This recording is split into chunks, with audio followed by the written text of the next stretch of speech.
I'm Lyra. I thought I had a marriage built on trust, until I woke up at 2 a.m. and overheard my husband whisper, "It's done. She'll never find out. $200,000. Gone. Sent to an account I'd never heard of." So before he could file for divorce, I froze everything. But that was just the beginning. Fake documents, anonymous threats. He didn't just want to leave me, he wanted to erase me. And now I can't stop wondering. How long had he been planning it? Was any of it ever real? Do you know what it's like to sleep beside someone who's already plotting your exit?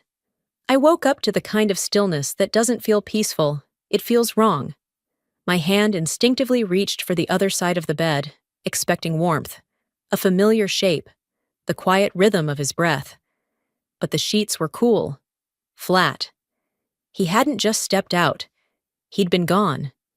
Maybe he couldn't sleep. Maybe he needed water. I sat up slowly, rubbing the haze from my eyes. The apartment was quiet. Too quiet. Only moonlight spilled through the blinds, painting silver streaks across the floor. Then I heard it. A voice. His voice. Careful. Low. "It's done. She'll never find out." I stopped breathing. For a split second, I froze completely. Every instinct screamed to rush in and demand an explanation. But I didn't move. I stayed still, listening, rationalizing. Maybe it was work. Maybe he was watching a show. Maybe I misunderstood. Or maybe I didn't want to know. A faint laugh followed. Then the soft clink of glass. I crept to the hallway, each step feather-light, a quiet rehearsal in muscle memory. I caught the sound of the fridge closing. Footsteps. He was coming back. I darted under the covers just before the bedroom door opened. I lay still, breathing evenly, pretending.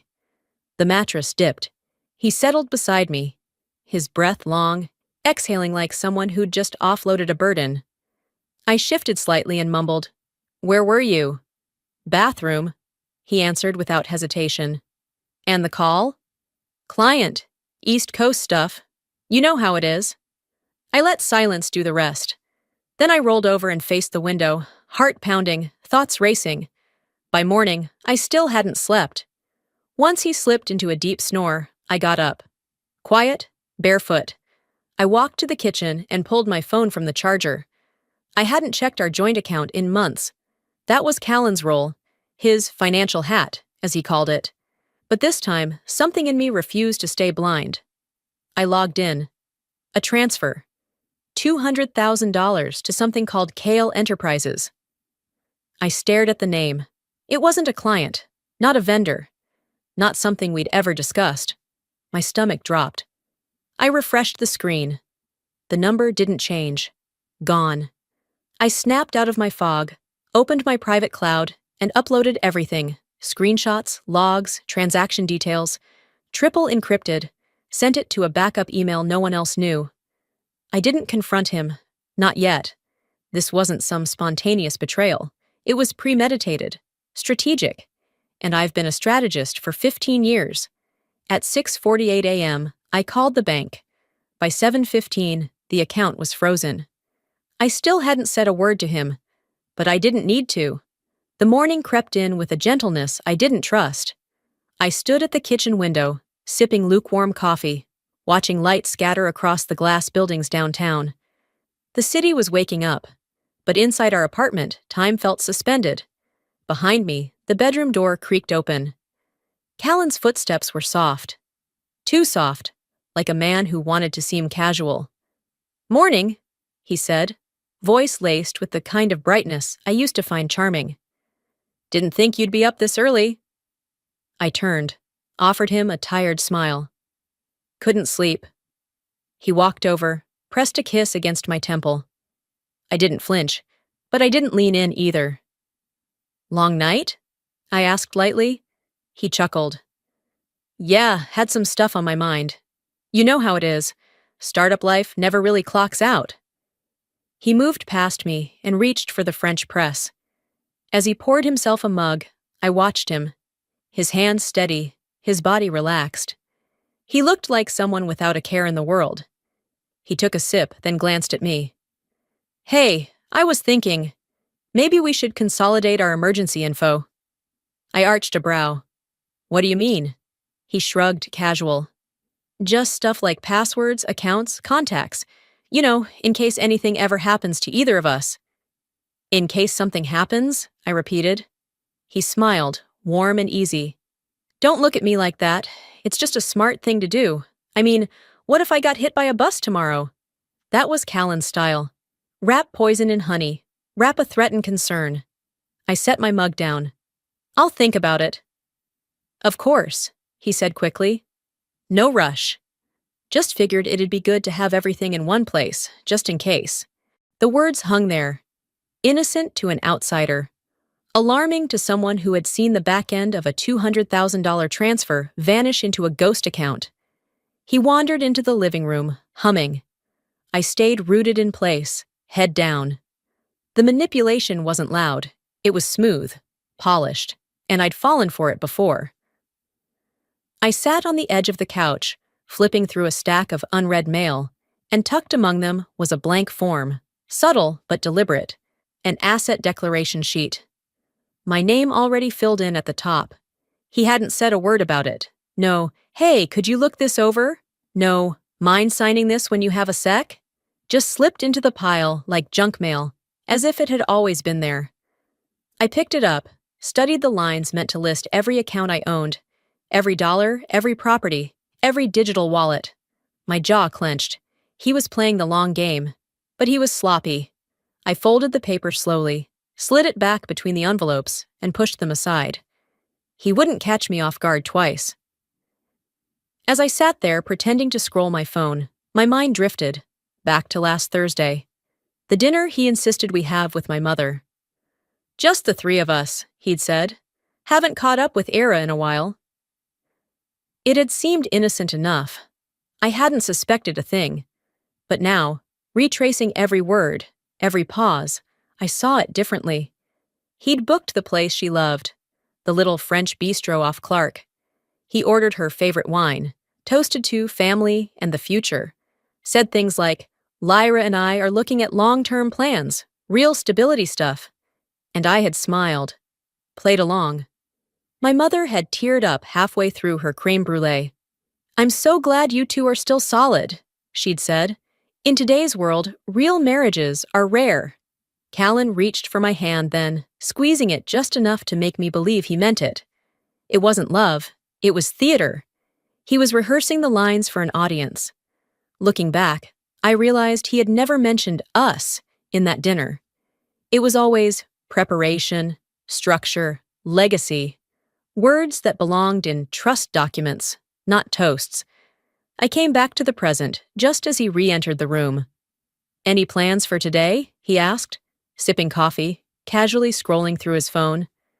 I have calls at 10, then I'll head into the office for a bit. He nodded. I might swing by the bank this afternoon, thinking of restructuring a few things on my end. I didn't respond. He was testing me, poking the wire to see if it sparked. He thought I'd walk right into it, confess that I'd frozen the account, that I was suspicious, that I was scared. But I wasn't scared anymore. I was quiet, and quiet women get underestimated. He dropped the last sip of coffee into the sink and disappeared down the hall to shower. I waited until the water started running, then pulled the document out of the mail pile and stared at it one more time. There was a time I would have signed this without blinking, trusted that whatever Callan put in front of me was safe.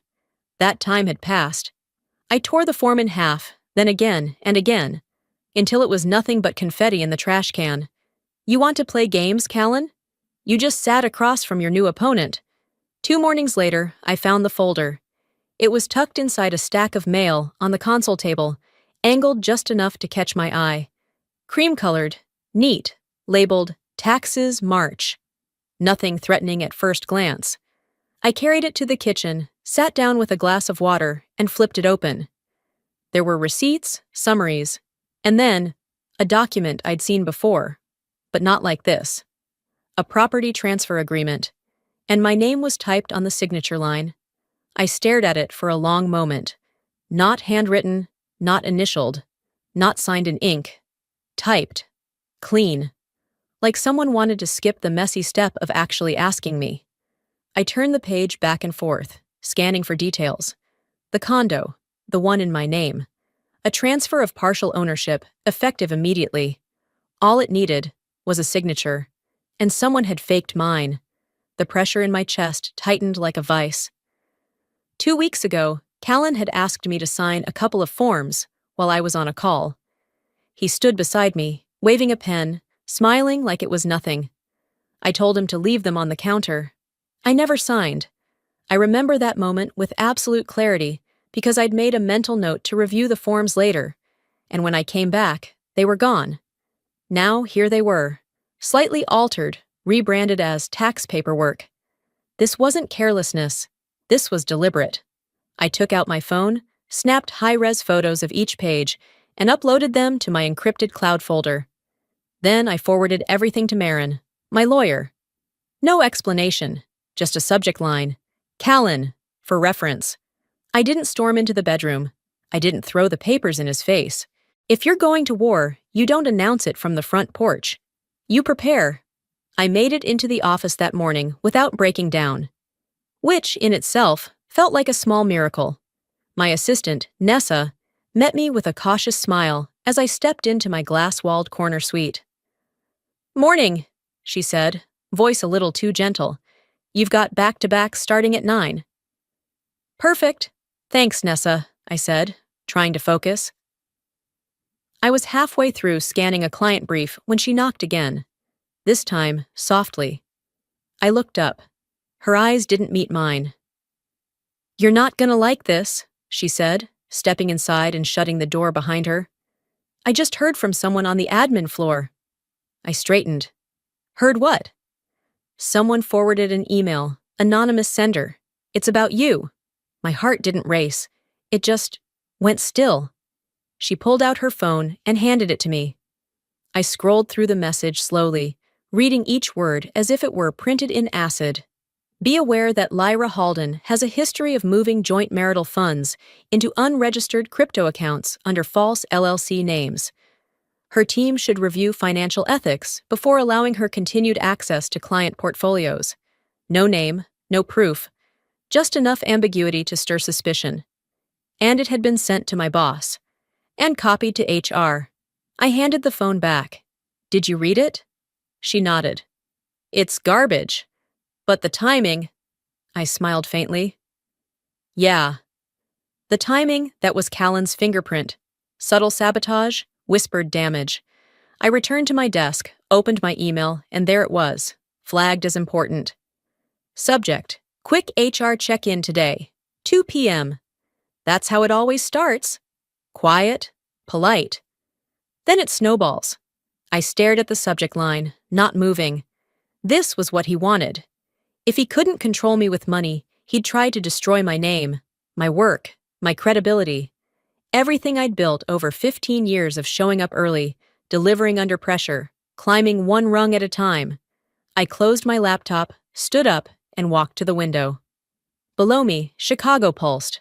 Cold air and car horns and ambition. I could have screamed. But what was the point? Callan didn't want to fight fair. He wanted to rot me from the inside out. "You steal 200 grand, I whispered, "and still have the nerve to make me the villain?" I didn't cry. Not anymore. I watched my reflection in the window glass. Same eyes, same skin. But something had shifted beneath the surface. No more hesitation. No more hoping he'd stop. He had fired the first shot. Now it was my turn. By the time I stepped into HR the next day, I had already rehearsed every answer. The room smelled like printer toner and faint cologne, neutral, forgettable. My manager, Devin, sat with a polite expression that didn't reach his eyes. "We just wanted to check in," he said. "There's been a message circulating. Nothing formal, of course. But we need to make sure everything's clean on your end. You understand." I nodded once. "Of course." He used words like protocol and standard inquiry, but the implication was clear. I was a liability until proven otherwise. I didn't flinch. I answered their questions, offered to supply any records they needed, and when it was over, I walked out with my head held high, but my fists were clenched so tightly inside my coat pockets that my nails left half moons on my palms. This wasn't fear anymore. It was something colder, more exact.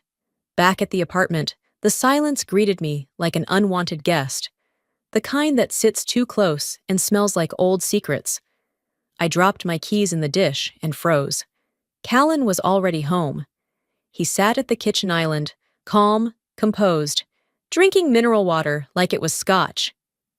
"We need to talk," he said, barely looking up. I didn't respond. I hung up my coat, walked into the kitchen, and saw the folder in front of him. Cream-colored. My stomach sank. He slid it toward me with 2 fingers. Inside, petition for divorce. Filed that morning. He was asking for 50% of our shared assets and spousal support. I blinked. "Is this a joke?" He didn't smile. "We've grown apart, Lyra." I stared at him, searching his face for any trace of decency, but there was nothing. Just that corporate calm he wore when firing someone at a board meeting. "You stole from me," I said flatly, "then slandered me at work, and now you're suing me?" "I didn't slander anyone," he replied. "People talk. I can't control that." "Don't lie to me, Callan," I snapped. "Not now." He leaned back on the stool, completely unfazed. "You've been erratic, secretive. I thought maybe this was the cleanest way forward." "You thought," I echoed. "You always think, you calculate, but you forgot one thing." He raised an eyebrow. "Oh?" I stepped closer, dropped the folder on the counter like it burned. "I know everything." His expression didn't change, but the glass in his hand stopped halfway to his lips. "I know about Kale Enterprises. I know the signature you faked. I know about the email to my boss. I even know that you made it look like a crypto fraud, because that's exactly what you would believe a woman like me would fall for." Callan didn't answer right away. His jaw twitched, and then that familiar hollow smirk returned. "You don't want to do this, Lyra." My voice dropped to a calm I barely recognized as mine. "Is that a threat?" He shook his head slowly, voice low. "It's a warning." I stepped back. Something inside me clicked, like a gear sliding into place. The version of me that still wanted to believe this man was salvageable was gone. In her place was someone who knew better, someone who had nothing left to lose. "I already moved my assets, Callan." His face finally cracked, just slightly, but enough. The first flicker of panic. "I've been planning this longer than you think," I added. "You're not ahead. You're barely catching up." He stood up slowly, as if posture could reclaim control, but he didn't speak. I left him standing there, in our designer kitchen, surrounded by quartz countertops and empty intentions. I didn't slam the door behind me. I didn't look back. I took the elevator to the lobby, stepped out into the freezing wind, and pulled out my phone. I dialed the number from memory. Marin answered on the second ring. "Hey, what's going on?" "It's time," I said, voice firm. There was a pause. "What did he do now?"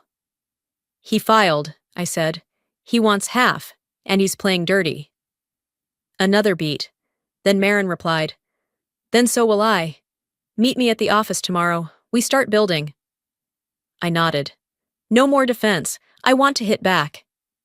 "You will," she said, "but we'll do it clean." I hung up and slipped the phone into my pocket, the air slicing through my coat like reality settling in. The woman who had once waited for Callan to apologize no longer existed. There would be no apology, only consequence. The next morning, I was in Marine's office before the sun had fully risen. She was already at her desk, sleeves rolled, coffee untouched. Papers were spread like battlefield maps.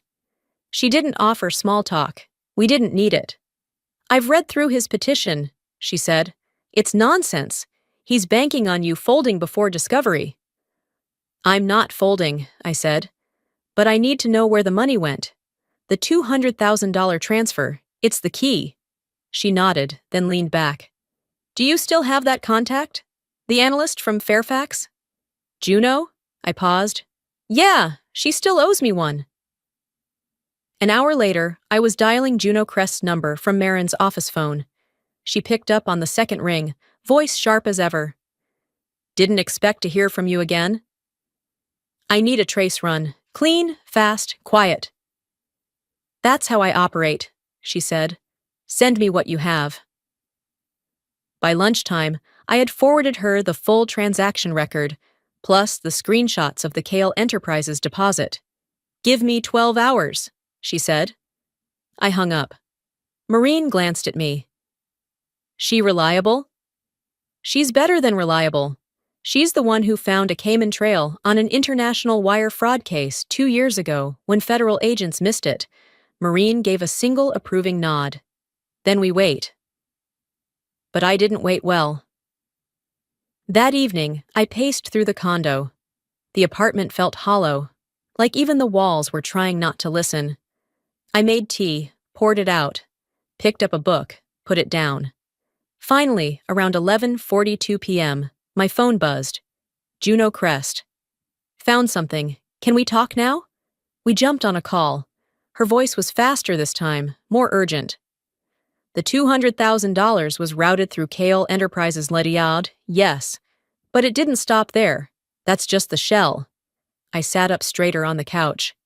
Where did it go? 4 more transfers. Belize, then Zurich. All bouncing through shelf companies. But here's the kicker. 3 of the shell names tie back to one woman. She paused. Saris Kale. The name hit me like cold air against bare skin. Who is she? Used to run fraud rings. She's been flagged on financial watch lists for years. No convictions, but the paper trail's ugly. Most people in finance know her name, but no one ever sees her twice.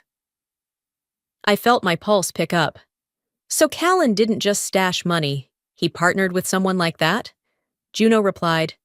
He's either desperate or arrogant enough to think he's safe working with her. I stood slowly, heart hammering. My husband wasn't just trying to escape. He was aligning himself with a professional manipulator. The lies were deeper than I imagined. I wasn't just dealing with betrayal, I was dealing with conspiracy. The next day moved in fragments. I went to work, took meetings, smiled at clients. But inside, I was building timelines, connecting dots, stitching together a strategy like armor. Late afternoon, Juno texted again. Juno Crest. We've got a problem. I called her immediately. They know I'm looking, she said. I got an email this morning, anonymous legal notice. Said I was violating privacy statutes, and if I didn't cease, they'd file. My breath caught. Did they name you directly? Number, but they cited the exact transaction trail I accessed. Callan? I asked. Or Kale? Or someone watching their accounts? I gritted my teeth. I'll cover you. Legal protection. Maureen will draw the line if they push. Juno exhaled. I'm in, but this is bigger than I thought. So was I. This was no longer about defending myself. It wasn't just about freezing assets or disproving a rumor. They came for my money. Then my name. Now they were coming for my allies. Enough. I stood at the living room window, the Chicago skyline flickering like it was blinking through my rage. Callan thought I'd sit back while he buried me. He forgot who I was before I was his wife. They thought I'd fold? Number I flipped the board. By the time I met Maureen again, the clouds over Chicago had thickened. Her office felt colder that morning, like it knew we were about to drop a bomb. She pushed a fresh stack of papers across the table. We're filing for fraudulent document use, attempted financial coercion, and reputational defamation, she said. The full package. I scanned the first few lines of the motion. Callan's name in bold, my own just below it. This isn't just self-defense anymore, I said quietly. No, Marin replied. Now it's war. At exactly 9:14 a.m., we filed the counter lawsuit electronically. The confirmation beep from the system sounded like a gunshot. A clean one. For the next several hours, there was silence. No emails from Callan, no sudden texts, no veiled threats disguised as concerns, which, in my world, was worse than noise. He's not staying quiet, I muttered that evening, pacing the apartment. He's recalibrating. Even the floorboards beneath my feet felt like they were holding their breath. I tried to work, tried to focus, but around 8:27 p.m., my bank app kicked me out mid-transaction. At first, I assumed it was a glitch. I re-entered my credentials. Access denied. Tried again. Then tried my secondary account, the one I used for small purchases and errands. Locked. I felt it instantly, that crawling feeling down my spine. Not fear, not yet, but something colder, familiar. I called the bank. After verifying my identity for the fourth time, the agent on the other end cleared her throat. "Ma'am, we flagged an attempted login from Fort Lauderdale, Florida, just an hour ago." I froze. "From what device?" "Untraceable, likely masked, but it pinged through a commercial IP, registered to a business name." I closed my eyes. "Kale Enterprises?" The silence on her end lasted a beat too long. "Yes, ma'am. That's what our system shows." I hung up and stood perfectly still in my kitchen, surrounded by clean dishes and humming appliances that suddenly felt too loud. They weren't just attacking my reputation. They were inside my accounts now, inside my daily life. I picked up my phone, called Juno. "They're hitting me digitally," I said without preamble. "Florida IP. They went for the backup account." Juno didn't curse.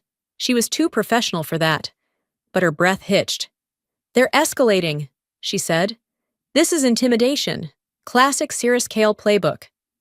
"I'm not afraid," I said. "Good," she replied, "because it means you're getting close." We hung up, and within 30 minutes, I had a cybersecurity protocol team rerouting everything. New passwords, two-factor encryption, offline wallets, private routers. I even disconnected the smart fridge.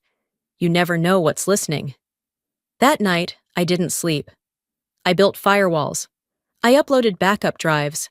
I set up physical document redundancy. And when I was done, I sat at my dining table, stared at the framed wedding photo I hadn't taken down yet, and felt something shift again. Not anger, not sadness, precision. "You want to scare me?" I whispered to no one. "You'll have to try harder." I picked up my phone again, opened my notes app, and started drafting my court plan. Not just to defend what I had left, but to make them bleed where it hurt. Strategy. That's what I'd built my career on. That's how I'd survive this. They could hack my files, they could poison my name, but they forgot who wrote the blueprints in the first place. The elevator ride up to the courtroom was quiet. Marin stood beside me, flipping through her folder with surgeon-like focus. Her heels clicked sharply when we stepped into the hallway, a steady rhythm that kept my nerves from fraying at the edges. I sat down on the hard bench outside room 417, my palms flat on my knees, my spine tall.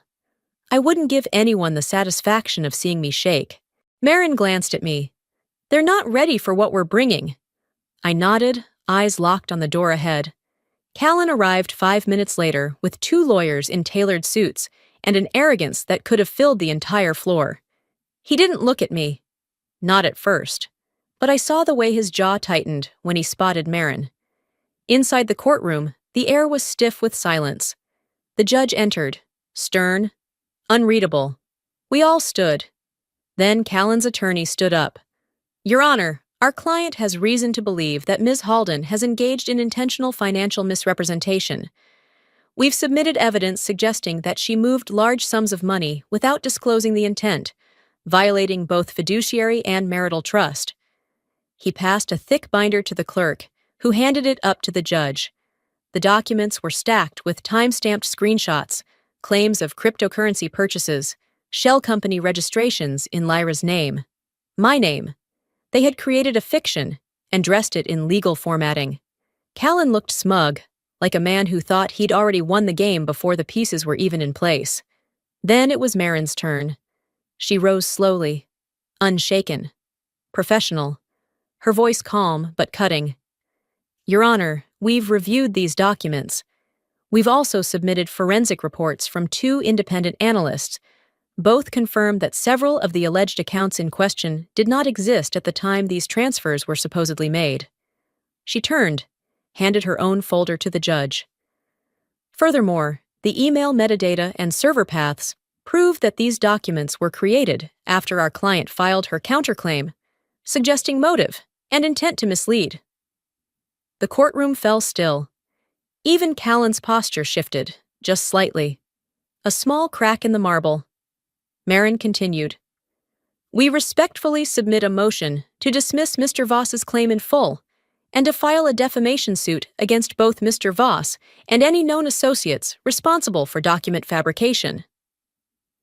The judge took a moment, maybe two, flipping pages, reviewing timestamps. No one dared breathe. Then he looked up. Mr. Voss, he said slowly, your claims are unsupported. This motion is denied. My ears didn't register the rest, just the thud in my chest, hard, final, the kind of sound that silences storms. Across the aisle, Callan sat frozen. His lawyer leaned in and whispered something sharp. I didn't need to hear it. I could read it in Callan's eyes. Panic. Outside the courtroom, the hallway echoed with the shuffle of feet and whispered shock. I didn't wait. I walked past him, past his team, past every fake smile and casual glance. But Callan stepped into my path, low voice tight with rage. You think this is over? I didn't stop. Just wait, he hissed, louder this time. You don't know what I still have. I turned, just slightly, and met his eyes. I know exactly what you are. That was enough. He didn't speak again. He just watched me walk away, like a man watching the fuse burn, still convinced it wouldn't reach the dynamite. But it would. It was Juno who cracked the final code. She called just after 7 a.m., voice flat with disbelief. Lyra, the metadata, it's worse than we thought. I paused mid-step on my way to the kitchen. How bad? The files Callan submitted? The ones Cirrus prepared? Yeah? They were created 4 days after he filed the initial claim. He backdated them, deliberately. I didn't respond right away. Just let her words settle into place like puzzle pieces clicking in reverse. Juno added, It's clean. Undeniable. It's over if the judge sees this. I didn't need coffee anymore. By 8:30 a.m., I was sitting across from Maureen in her office, fingers curled tight around a fresh folder stamped with evidence. She glanced over the documents, lips pressed together. This is it. This ends it. The motion we filed that afternoon included everything: perjury, falsification of legal documents, conspiracy to defraud marital assets. Cirrus Kale was named as co-defendant for knowingly assisting and providing fraudulent documents. Juno's forensic breakdown attached at the end was bulletproof. Charts, timestamps, verification trails. Everything pointed to a carefully orchestrated digital lie. We submitted it just before closing hours. The final hearing was set for the next morning. It rained that day. Chicago's sky had a way of syncing itself with your heartbeat, and mine thundered steady and heavy as I walked into the courtroom. Callan was already there. He looked smaller somehow, not physically, but in presence. His suit still perfect, his hair still sculpted, but the shoulders were tighter, his gaze less cocky. He saw the folder in Maureen's hand and blinked twice. That's when I knew he felt it too. The judge took the bench and wasted no time. Marin presented the updated findings, walked the room through Juno's evidence, layer by damning layer. Callan's attorney tried to interrupt. Once. The judge waved him off. 10 minutes later, it was done. All claims submitted by Mr. Voss are hereby dismissed. The evidence supports fabrication. As such, the court recognizes Ms. Halden's counterclaim as valid and will be awarding damages accordingly. Legal costs will be assumed by Mr. Voss. Additionally, this court is initiating a referral to the state attorney's office regarding Ms. Kyle's potential criminal conduct. The gavel dropped like thunder. Callan didn't move. The courtroom emptied around us. He stayed frozen in his seat, knuckles pale, eyes locked ahead like he was still computing how this happened. Outside, I didn't speak, until he finally caught up to me in the lobby. "You think you've won?" he asked quietly. His voice wasn't arrogant anymore, just tired. Hollow. I looked him in the eyes and said, "No." I just finally stopped losing. He didn't answer, didn't even try. I left him standing there like a man watching the scaffolding of his lies collapse all at once. Later that evening, I stood in my apartment, the same one Callan once tried to put in his name, and checked the accounts. Nothing had moved. Everything was exactly where it should be. Untouched, secure. For the first time in months, I let out a real breath, not relief, closure. I closed the financial dashboard and walked over to my desk. Opened my laptop. There was a document I hadn't opened since the beginning of this war, something I started the night I froze the first account. Now I picked it back up and started typing again. "This is my story now," I wrote. And this time, I meant every word. It had been 3 weeks since the courtroom doors closed behind me for the last time. Long enough for the adrenaline to settle, not long enough for the quiet to feel normal. On a Thursday morning, I changed every password I owned. Personal, professional, financial. Every login that once felt routine now felt like reopening a wound. But I did it anyway. As I clicked confirm for the last account, a strange stillness followed. The war was over. The noise had stopped, but my mind hadn't quite caught up. I looked around my apartment, our apartment once, and realized how much of him still lingered. A photo tucked in a side drawer, a pair of cufflinks he never wore, still in their box by the entryway. That afternoon, I packed everything that felt shared or poisoned into a cardboard box and carried it downstairs to the building's donation bin. I didn't burn it. I didn't break it. I just let it go. It wasn't about anger anymore. It was about making room. Around sunset, my mom stopped by. Era brought lemon ginger tea, like she used to when I got sick in college. She sat quietly for a while before saying, "I'm sorry I didn't see it sooner." I shook my head. I didn't either, until I couldn't unsee it. She placed a hand over mine. "You didn't fail, Lyra. You trusted. And when it broke, you stood back up." I didn't reply. I just squeezed her hand and let her words settle in the quiet. After she left, I lit a candle in the kitchen. Not for scent, but for stillness. Then I checked my phone. A message from Juno blinked on the screen. "Got the offer?" I said yes. "You were right. I wasn't built to work in someone else's shadow." "Thank you," I smiled. Small but real. Minutes later, Marin called to confirm the paperwork was officially closed. "Funds released. Case sealed. No more hearings." Her voice was crisp with finality. I thanked her, then paused before hanging up. "Marin." "Yeah?" "Did I win?" There was a pause, then her reply. "You didn't just win, Lyra. You rewrote the rules." I sat in silence after that, and for the first time, it wasn't heavy. That weekend, I walked through Grant Park alone. The trees were just beginning to turn, leaves edged in orange, the air sharper than it had been just a week ago. I sat on a bench across from the fountain and watched a couple pass by, holding hands. They laughed at something I couldn't hear. Part of me felt hollow watching them. Another part felt relieved. Because I knew now, survival isn't about dodging the pain. It's about standing inside it until it teaches you something. I don't forgive Callan. I probably never will. But I forgave myself for staying too long, for hoping too hard, for handing over too much. Closure doesn't come in courtrooms. It comes in quiet and in choice. Later that night, I climbed up to my rooftop terrace. The city hummed below me, endless windows, blurred traffic, glowing signs promising everything and nothing. I opened my laptop. There it was, the file I'd named Exit Strategy. Funny how it had become something else entirely. I added one last paragraph. "You are not what they did to you. You are what you do next." Then I hit save. The screen faded to black as I closed the lid. No music played, No dramatic thunder in the distance, just the soft breeze against my skin, the sound of my own breath. Still, alive, and finally, free. Before I go, let me leave you with this. I used to think strength meant staying silent, holding things together, keeping peace even when I was breaking inside. But strength, real strength, is walking away from what was never safe to begin with. If you're watching this and you've ever been lied to, used, silenced, or made to question your own worth, I see you. You're not alone. And more importantly, you're not broken.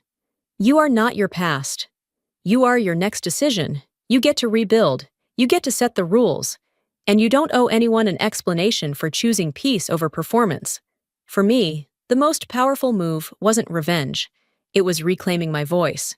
So let me ask you, what would you do if you stopped waiting for someone to change and started becoming who you were always meant to be? Let's talk about it. Drop a comment below and tell me, have you ever had to walk away from something that nearly cost you? Or maybe you're still in it and just needed a sign. Maybe this is it. If this story touched you, even just a little, type 1 in the comments, or let me know what city you're watching from. If you didn't like it, that's okay too. Tell me why. Tell me what you'd do differently. This is a space for honest stories and stronger hearts.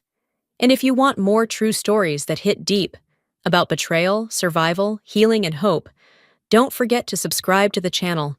We've got more coming. And someone out there needs your strength too. You stayed with me till the end. And for that, I'm grateful. Until next time, take care of your peace. It's worth everything. Hello. I'm Serafina. And this is the story of how my own family tried to erase me. It started with a slap. A moment of blind obedience shattered by the sting of my mother's hand across my face. Why? Because I questioned them. Because I refused to let them mold my sister into the same perfect image they had always wanted for me. An image I could never live up to. But that was just the beginning. Worse than the slap was the years of emotional neglect. The way they drained my finances without me even knowing. The way they used my name to take out loans, leaving me buried in debt I never asked for. The way they cast me out when I no longer served their purpose. But here's the twist. They thought I would stay silent. They thought I would accept my fate, disappear, fade into nothing. They were wrong. Because when I started digging, I uncovered secrets that went far beyond just me. Generations of fraud. A web of corruption so deep, my parents were willing to destroy their own blood to protect it. I lost my home. I lost my family. But what I gained, that's the part they never saw coming.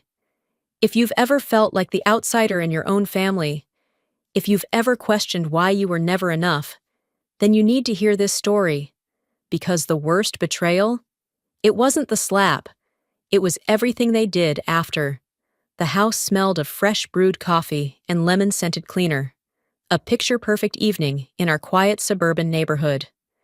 The soft hum of the dishwasher and the rhythmic ticking of the kitchen clock filled the air, blending into the kind of stillness that usually felt comforting. But tonight, that stillness carried a different weight, an unspoken tension that settled in the air like a storm waiting to break. I sat at the dinner table, watching as my parents fussed over Evelyn. She was glowing, as always, the golden child, their pride and joy. My younger sister was 16, brilliant, and destined for greatness. At least, that's what they told her. My parents had meticulously planned her path. Extra tutoring, weekend prep courses, and a carefully curated list of Ivy League schools. Every detail of her life was managed with precision, while I had been left to figure things out on my own. Evelyn's teachers say she's ahead of the curriculum, my mother said, beaming with pride. We're thinking of adding another advanced placement class. I glanced at Evelyn, who barely looked up from her plate. Her fork traced patterns in her mashed potatoes, her expression unreadable. It was a familiar sight, her exhaustion masked as quiet compliance. She's already excelling, I said, keeping my tone light. Maybe she doesn't need more classes. She deserves a break, don't you think? The shift was immediate. My mother's face darkened, her lips pressing into a thin line. My father set down his coffee cup with deliberate care, his fingers curling around the handle.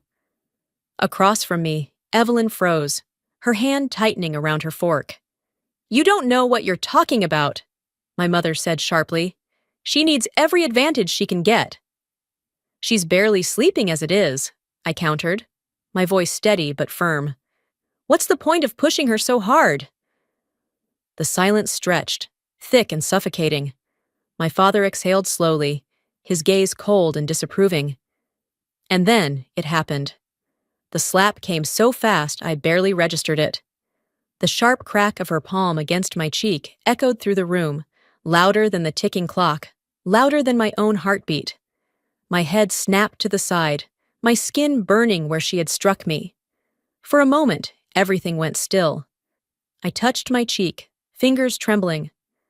My mother stood over me, chest rising and falling with heavy breaths, her expression unreadable. "Who do you think you are, questioning how we raise Evelyn?" she demanded. I turned my gaze to my father, waiting for some kind of reaction. Shock, disapproval, anything. But he simply picked up his coffee cup again, as if nothing had happened. "She is the future of this family," my mother continued, her voice icy. "Unlike you." The words cut deeper than the slap itself.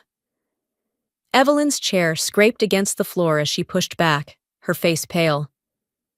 She opened her mouth, as if she wanted to say something, but no words came. Instead, she lowered her head, letting her hair fall forward like a curtain. I stood abruptly, the chair legs screeching against the floor. My breath came in sharp, uneven bursts, my vision blurred by the sting of humiliation. Without another word, I turned and walked away, leaving my untouched dinner behind. Upstairs, in the privacy of my room, I stood in front of the mirror. A red imprint marred my cheek, a reminder of what had just happened. My reflection stared back at me, hollow-eyed and weary. This wasn't just about tonight. This wasn't just about the slap. This was about never being enough. I reached for my phone, my fingers hovering over the screen. A message to a friend? A desperate plea for someone to tell me this wasn't normal? But what would I even say? That my mother had finally crossed a line that I wasn't sure could be erased. That my father had sat there, indifferent, as if his firstborn daughter was nothing more than an inconvenience? I deleted the unsent message and tossed my phone onto the bed. Downstairs, laughter drifted up through the floorboards. Evelyn's voice, soft, hesitant at first, then blending with my parents, as they carried on their dinner conversation as if nothing had happened. I sank onto my bed, staring at the ceiling. They had already moved on. At dinner, I forced myself to sit at the table, my appetite non-existent. My parents acted as if nothing had transpired, discussing finances, neighborhood gossip, and Eveline's academic future. My mother barely glanced at me as she set down her fork. "If you don't want to be here, you should leave." The words settled like lead in my stomach. My father took a sip of water. "You're old enough to take care of yourself, aren't you?" Evelyn stared at her plate, avoiding my gaze. A cold realization settled over me. This wasn't my home. It was just a house I happened to exist in. I lifted my head and looked at my parents. Really looked at them. There was no warmth, no regret, no hesitation. Just cold, dismissive indifference. And in that moment, I knew. It was time to leave. The suitcase felt heavier than it should have. Maybe it was because it carried more than just clothes. It carried the weight of an entire life left behind. I sat on my bed, staring at the open suitcase, unsure of what to pack. Everything felt surreal, as if I was outside of my body, watching someone else's life fall apart. My hands trembled as I folded a sweater, one of the few things in this house that truly belonged to me. The closet door stood open, revealing a collection of clothes, books, and childhood keepsakes that had accumulated over the years. I reached for a small photo album on my nightstand, flipping through the pages. There was a picture of me at 8 years old, standing beside Evelyn in our backyard. She had been grinning, holding up a trophy she had won at school. I was in the background, clapping, my smile smaller, more uncertain. I shut the album and shoved it back into the drawer. Why should I take these? They never really belonged to me. The house was eerily silent. My parents hadn't said another word after dinner, but I could feel their presence, lingering beyond my bedroom door. Watching, waiting. A soft knock broke the quiet. The door creaked open, and my mother stepped inside, a folded piece of paper in her hand. Her face was unreadable, calm, controlled, as if we were discussing something routine, not the fact that she had just slapped me hours ago. "If you're serious about leaving," she said, holding out the paper, "you might want to sign this." I hesitated before taking it. As my eyes scanned the words, my stomach dropped. It was a rental agreement. My name was on it, stating that I would owe monthly rent to live in my own home. I let out a hollow laugh, shaking my head. "You're charging me rent?" "You're 31, Serafina." My father's voice came from the doorway. He stepped inside, arms crossed. "It's time you start taking responsibility for yourself." I stared at them both, waiting for the punchline. Surely this was some sick joke, but their faces remained impassive, their expressions firm. "You planned this," I whispered, the realization hitting like a slap to the face. "This wasn't some impulsive decision. You've been waiting for this moment." My mother didn't deny it. Instead, she sighed, as if I was the one being unreasonable. "We've done everything we could for you, but Evelyn needs us now. You should understand that by now." Of course. It always came back to Evelyn. I swallowed hard, trying to keep my voice steady. "And where is she in all of this? Hiding in her room? Pretending not to hear what's happening?" They didn't answer, but their silence was enough. Evelyn had chosen to stay out of this. She wasn't going to defend me. I gripped the paper, crumpling it in my hand. "I was never meant to stay here, was I?" "We're not kicking you out," my mother said, her voice gentle, too gentle, the kind of voice people used when they wanted to make you believe something wasn't as bad as it was. "We're just encouraging you to find your own way." Encouraging. What a nice way to say discarding. My father clapped his hands together. "So what's your plan? You've always been independent. I'm sure you'll land on your feet." His casual tone made my blood boil. They had already moved on. I took a deep breath and turned back to the suitcase, shoving clothes inside with mechanical movements. Every item I packed felt like a small defeat, a confirmation that I had never belonged here. Zipping the suitcase shut, I pulled it off the bed, the wheels thudding against the hardwood floor. My heartbeat pounded in my ears as I walked to the door, my parents standing just far enough apart that I had to walk between them to leave. Neither of them tried to stop me. As I stepped into the hallway, I caught a glimpse of Evelyn's door, slightly ajar, a shadow behind it. She was watching.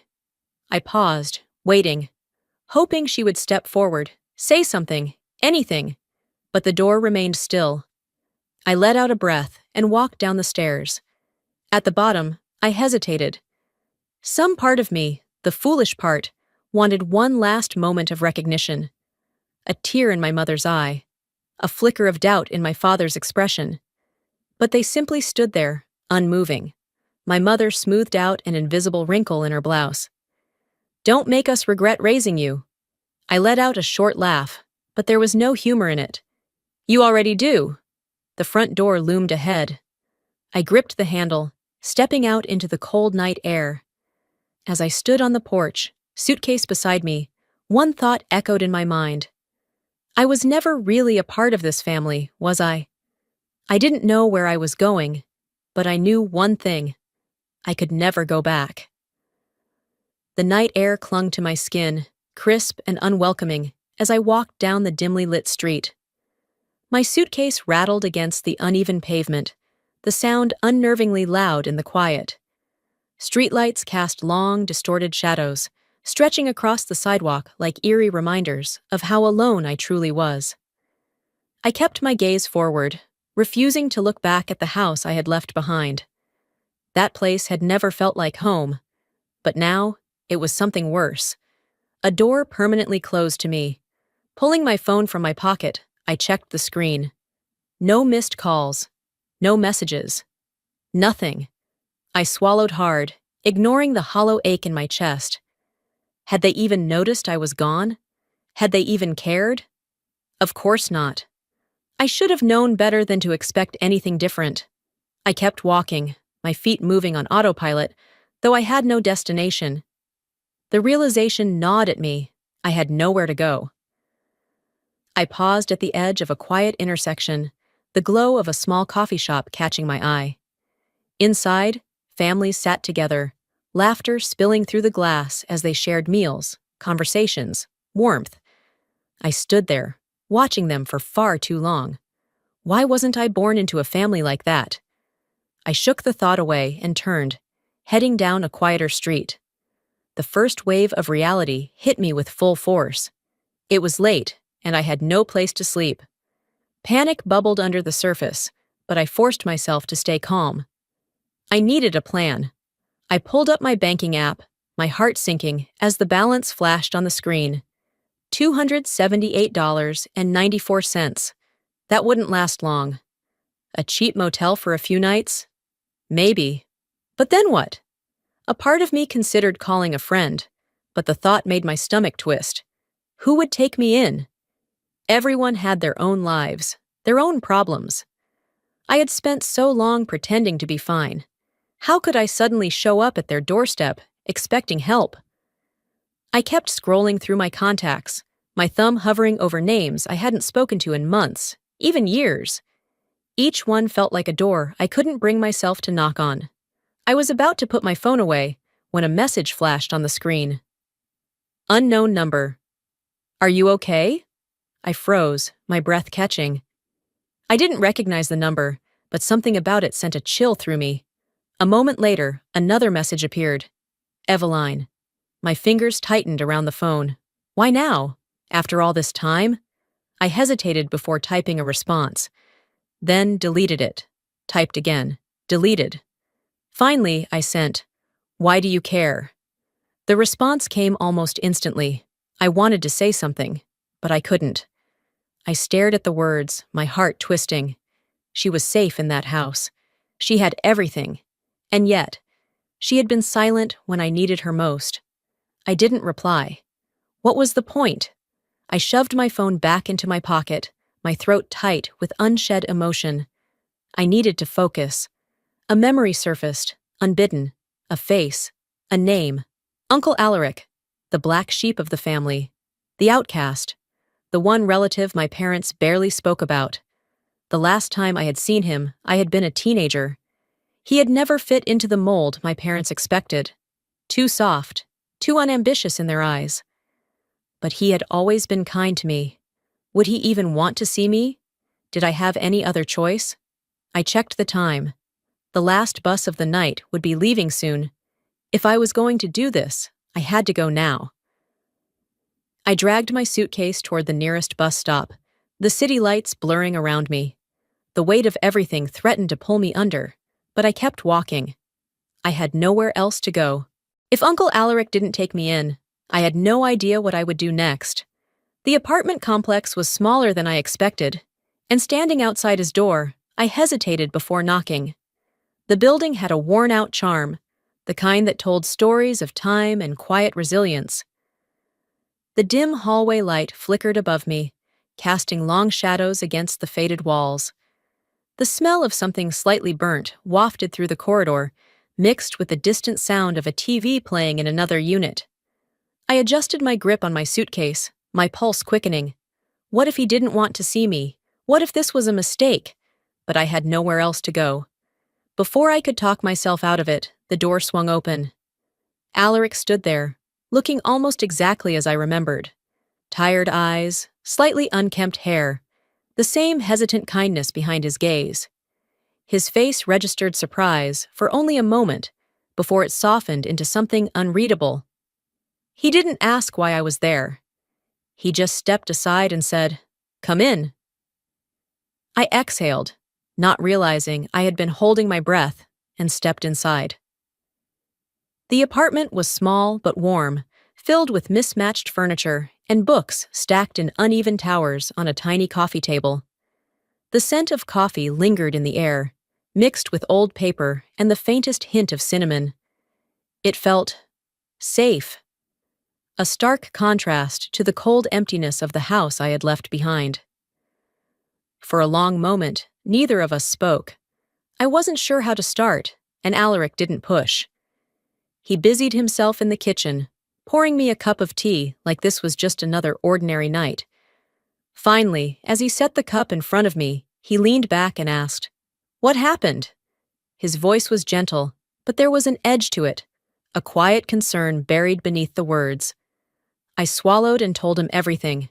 The slap, the rental contract, the way my parents had all but handed me a one-way ticket out of their lives. As I spoke, I expected him to interrupt, to react, to show the same outrage I felt burning inside me. But Alaric just listened, his expression darkening in quiet understanding. When I finished, silence stretched between us. Then, he sighed, rubbing his temple. "There's something you don't know." He stood and walked to an old wooden desk against the wall, pulling open a drawer with careful deliberation. I frowned as he retrieved a folder, thick with papers, and set it on the table between us. "Before you look," he said, his voice heavy, "I need you to know that I found out about this a while ago. I didn't know how to tell you." I slowly reached for the folder, my hands already trembling. Inside were documents with my name printed across them, page after page of financial statements, loan agreements, credit card debts. I scanned through them, my vision blurring as the numbers burned into my brain. Tens of thousands of dollars, debt I had never taken out. I flipped through them faster, heart pounding. Some were recent, some dated back years. "How?" My voice cracked. "How is this possible?" Alaric's jaw tightened. "Your parents have been using your identity to take out loans." For years, the room tilted slightly as the words sank in. This wasn't real. It couldn't be real. I shook my head, as if that would make it all disappear. No, that doesn't make sense. I would've— They were careful," Alaric interrupted. "The payments were always just enough to avoid red flags. They kept it hidden. But it's been getting worse. They knew it would catch up to you eventually." I gripped the edge of the table, nausea curling in my stomach. Not only had they thrown me out, they had left me drowning in debt I never knew existed. I let out a bitter, breathless laugh. So, that's why they wanted me gone, not just because I was inconvenient, because they knew I'd find out. Alaric didn't answer. He didn't need to. I clenched my fists, a new kind of anger bubbling to the surface. I had spent years feeling unwanted, unseen, like I was an afterthought in my own family. But this was something else. This wasn't just neglect. This was calculated betrayal. Alaric reached across the table, his voice low. "You don't have to deal with this alone." But I barely heard him, because in that moment, only one thought consumed me.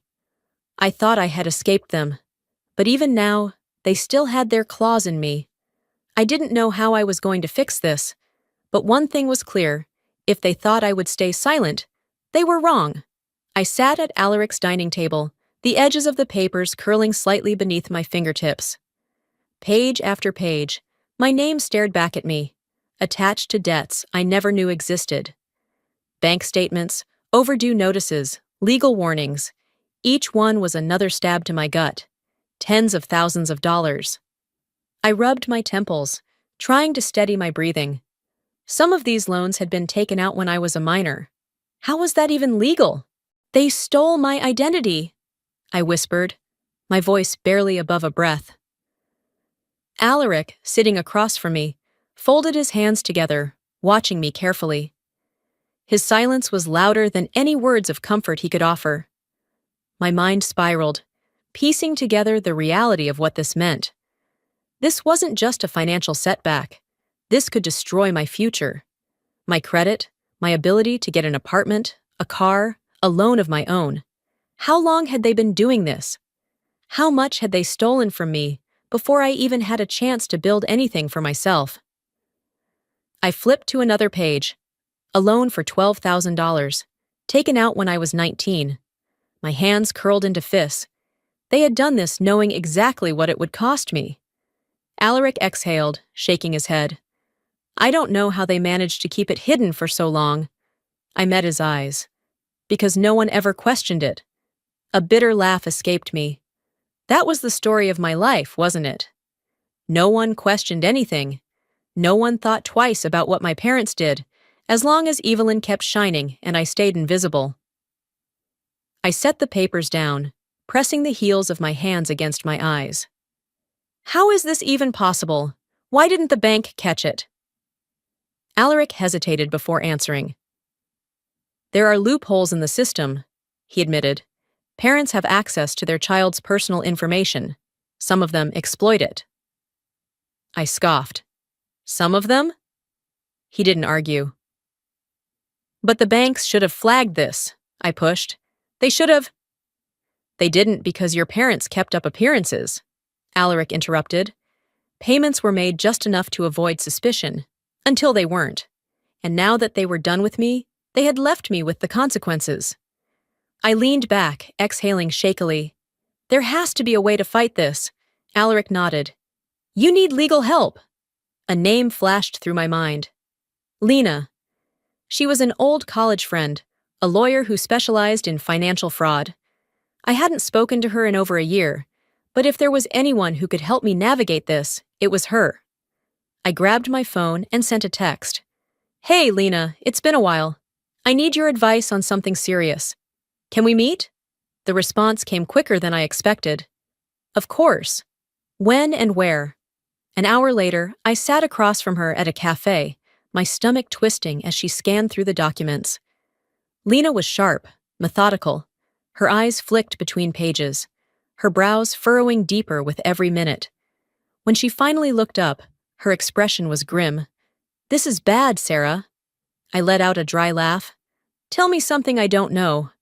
She set the papers down, folding her hands on top of them. Some of these debts can be disputed, especially the ones from when you were a minor. But others, they're legally in your name. The banks won't care that you didn't take them out. As far as they're concerned, you owe this money. I swallowed hard. What are my options? Lena sighed. You have two choices. 1. You take responsibility for the debt and pay it off yourself. I clenched my jaw. That wasn't an option. Or 2. You take your parents to court. The words hit me like ice water. Suing my own parents. I leaned back, staring past her, out the window where the world carried on as if mine hadn't just imploded. Lena lowered her voice. If they refuse to admit what they did, this won't be easy. You'd be taking legal action against your own family, and it would get ugly fast. I exhaled slowly, my mind racing. I thanked Lena and left the cafe, my body running on autopilot as I walked back to Alaric's apartment. The weight of my choices pressed down on me with every step. My phone buzzed in my pocket. I pulled it out and saw a text from Evelyn. My breath caught. Did you know? I hit send before I could overthink it. 3 dots appeared, then disappeared, then appeared again. Finally, her response came. I can't talk about this. That was all the confirmation I needed. She knew. She had always known. They all did. And they just let it happen. I tightened my grip on my phone, my chest burning with an anger I had never felt before. I wasn't just going to fix this. I was going to make sure they never did this again, to me or anyone else. I had spent my entire life playing by their rules. It was time for them to play by mine. The first step to taking them down? I needed undeniable proof, and I knew exactly where to find it. I sat at Alaric's small dining table, my laptop open, the screen casting a faint glow in the dimly lit apartment. My fingers hovered over the keyboard before I exhaled and clicked into my online banking account. I had spent years ignoring these financial statements, assuming I had nothing to worry about. But now I knew better. Somewhere in these transactions was a trail that would lead straight back to my parents. The numbers blurred together as I scrolled through page after page of statements. I wasn't sure what I was looking for at first, but then something caught my eye. Some accounts were already closed. Others were still active, but suspiciously paid off. My pulse quickened. Someone had been making payments on the debts. But who? I clicked into the transaction history, my stomach tightening with every entry. Payments had been made sporadically over the last year, but not in large sums, just enough to keep the accounts from defaulting too quickly. Then I saw a name. Evelyn. I blinked, my breath catching. Why was her name showing up in connection to these payments? My fingers trembled as I traced the transactions. Some were direct transfers from an account under her name. Others were listed under an anonymous sender. But the pattern was the same. Small, calculated payments, keeping certain loans from completely ruining my credit. She knew. The realization settled over me like ice. Evelyn had known about this, at least for the last year. Had she done it out of guilt? Or had she been involved from the beginning? A lump formed in my throat. If she had known, if she had been trying to keep things afloat behind the scenes, why hadn't she ever told me? I pushed away from the table, my chair scraping against the wooden floor. This wasn't enough. I needed more. I needed physical evidence, original documents, paperwork my parents had signed in my name, and I knew exactly where those would be. I swallowed hard. I had to go back to the one place I had sworn I'd never return to, my childhood home. The thought alone made my chest tighten, but I forced myself to stay focused. I could get in, find what I needed, and get out. Simple. At least that's what I told myself. The drive back to the house felt unreal, as if I were watching myself move through someone else's life. The streets were the same, the houses unchanged, but nothing about this place felt familiar anymore. I parked a few houses down, my fingers gripping the steering wheel. From the outside, the house looked untouched. Lights glowing from the living room, the same curtains hanging in the front windows. To anyone else, it was just another suburban home. To me, it was a graveyard of everything I had lost. I took a slow breath and stepped out of the car, my heart hammering as I approached the front door. Every step felt heavier, like I was walking straight into a trap. I hesitated, my fingers grazing the doorknob. Just as I reached for it, the door swung open. I barely had time to react before I saw him. My father. He stood there, leaning against the doorframe with a smirk that sent a chill through my spine. His eyes gleamed with something dark. Amusement, control, something I couldn't quite name. "You didn't think I'd make this easy for you, did you?" He leaned against the doorway, arms crossed. "If you wanted to dig through my files, you should have asked nicely." The arrogance in his voice sent a fresh wave of anger through me, but I forced myself to stay still. My father had always been like this, calm, composed, acting like he was in control of everything. I wasn't a scared little girl anymore. "You knew I would come," I said, keeping my voice even. "Of course." He smirked. "You're predictable." The weight of everything settled between us. Years of being overlooked, dismissed, manipulated. He had spent my entire life treating me like an inconvenience, and now, even after throwing me away, he still thought he had the upper hand. I clenched my jaw. "Then you know why I'm here." He exhaled slowly, as if I had exhausted him. "You always were dramatic, Serafina." His casual dismissal was nothing new, but this time I refused to let it slide. He stepped back, motioning for me to come inside. I hesitated. Every instinct told me to walk away, but I needed proof. Steeling myself, I stepped into the house. The scent of coffee and old wood filled the air. Familiar, yet so much colder than I remembered. The furniture was the same, the walls unchanged, but it didn't feel like home. It felt like a battleground. My father moved to the kitchen, pouring himself a fresh cup, as if this were just another evening. He didn't offer me one. "You've been digging around," he mused, stirring his drink. "But let me ask you, what do you think you'll actually find?" "The truth," I said without hesitation. He chuckled, taking a slow sip of his coffee. And what will you do with it? My fists clenched at my sides. Hold you accountable. For what? He asked, feigning curiosity. A little family dispute? Some bad financial decisions? I swallowed the bitter taste in my mouth. Fraud. Identity theft. His eyes darkened, but the smirk remained.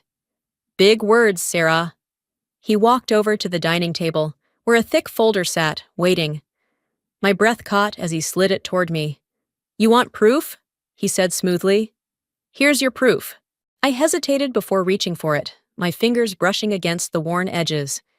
Inside were bank statements, tax records, contracts, pages upon pages of evidence, all with my name forged at the bottom. My head spun. They had been thorough. Too thorough. My father leaned in, lowering his voice. But if you go through with this, I'll make sure you regret it. The words sent ice through my veins. A threat. Not an overt one, not loud or violent, but one that slithered into my skin like poison. I forced myself to meet his gaze. Is that supposed to scare me? He smiled faintly. It's supposed to remind you of what you're up against. I gripped the folder, my hands shaking, but not from fear. I searched his face for any sign of regret, of hesitation. There was none. You're pathetic, I said, my voice steady.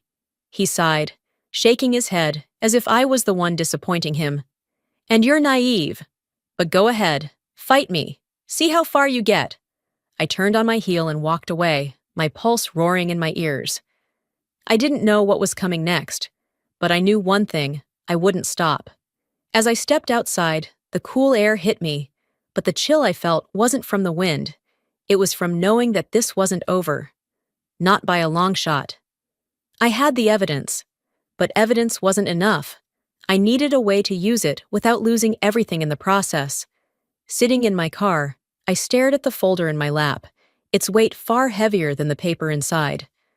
I had flipped through these documents a dozen times already, scanning every forged signature, every fraudulent transaction. Each page confirmed what I already knew. My parents had used my name to build their financial safety net, leaving me drowning in debt. But now what? Taking this to the authorities wasn't as simple as handing over a folder and watching justice unfold. I needed to be sure. I needed to know this wouldn't backfire. I swallowed hard. What if he was right? What if no one cared? I shook the thought away. I couldn't afford doubt. Not now. I picked up my phone and called the only person I trusted to help me navigate this legal mess. Lena answered on the second ring. Sarah! I need to see you, I said, my voice tight. Now. The cafe was quiet. A handful of customers scattered at tables, nursing late-night cups of coffee. I sat across from Lena, watching as she flipped through the stack of documents, her expression shifting from mild curiosity to outright concern. When she finally looked up, her brows were furrowed. This is solid, she admitted. But it's not that simple. A knot formed in my stomach. What do you mean? She sighed, tapping a manicured nail against one of the bank statements. Some of these debts were forged, yes. But others? They're legally under your name. I felt my throat tighten. But they used my identity, without my consent. Lena nodded. I know, but banks rarely take responsibility for letting this kind of fraud happen. Even if we prove you never authorized these loans, they'll argue that since payments were made, some by you, some by someone else, it's complicated. They won't just wipe the debt clean. So what am I supposed to do? Just accept it? No, she said firmly. We need something bigger, something that makes them act. Bigger. I exhaled slowly, trying to suppress the frustration rising inside me. There was only one person who knew more than she was saying, and it was time to make her talk. I dialed Evelyn's number, gripping my phone so tightly my fingers ached. She answered after the third ring. Sarah, I need to see you. Now a pause. Sarah, I can't. You can and you will, I cut in. Or I'll bring this to court and let the whole world see what our parents did. Silence. I could hear her breathing on the other end, could practically feel the weight of her hesitation. Then, finally, "Fine," she sighed. "Meet me at my place. But I don't know how much I can help." Eveline's apartment was small but tidy, the kind of place that didn't feel lived in. The walls were bare, the furniture sparse, like she was afraid to claim it as her own. She avoided eye contact as she let me in, her arms crossed tightly over her chest. "I don't know what you think I can tell you," she muttered. I set the folder on her coffee table and opened it. "I think you've known more than you let on, and I want the truth." She sat down reluctantly, her eyes scanning the pages. I watched her carefully, looking for any sign of guilt, of hesitation. Then, suddenly, she stiffened. "Wait." Her voice was barely above a whisper. I leaned in. "What?" She pointed at one of the forms, her hand trembling slightly. "This signature—" I frowned, studying it. "Yeah, it's Dad's." She swallowed hard. It's not." I blinked. "What are you talking about?" She looked up at me, her face pale. "That's not Dad's handwriting." A chill ran down my spine. If it wasn't Dad, then who the hell did this? The name on the next document made my blood run cold. I blinked, my vision blurring, as if my mind refused to process what I was seeing. The signature Evelyn had pointed out wasn't my father's. It wasn't my mother's either. But it was familiar. Too familiar. A cold chill crawled down my spine as I traced the ink with my fingertip, disbelief tightening in my chest. I swallowed hard and read the name out loud, barely recognizing my own voice. Alaric. Evelyn stiffened beside me. "No," she whispered, shaking her head. That can't be right." But it was. It was right there, in black and white. The uncle who had taken me in, who had given me shelter, had signed one of the fraudulent loan documents. My thoughts spun wildly, searching for another explanation. Maybe his name had been forged too. Maybe my father had somehow... But I already knew the truth. My hands trembled as I clutched the paper. "He was in on it." Eveline's breath hitched. "Serafina, we don't know that for sure." I turned to her, my voice harsher than I intended. "Don't we?" Because suddenly, everything made too much sense. The way Alaric had found the document so easily. The way he had been so sure my parents were behind it, but never seemed surprised. His odd hesitation when I first showed up at his door, like he was waiting for something. Like he was waiting for this moment. I shoved the papers back into the folder and stood up abruptly. "I have to talk to him." Eveline reached for my wrist. "Sarah, wait. What if there's another explanation?" I pulled away, shaking my head. "Then he can explain it himself." I stormed out of her apartment, my heart pounding so hard I could barely hear anything else.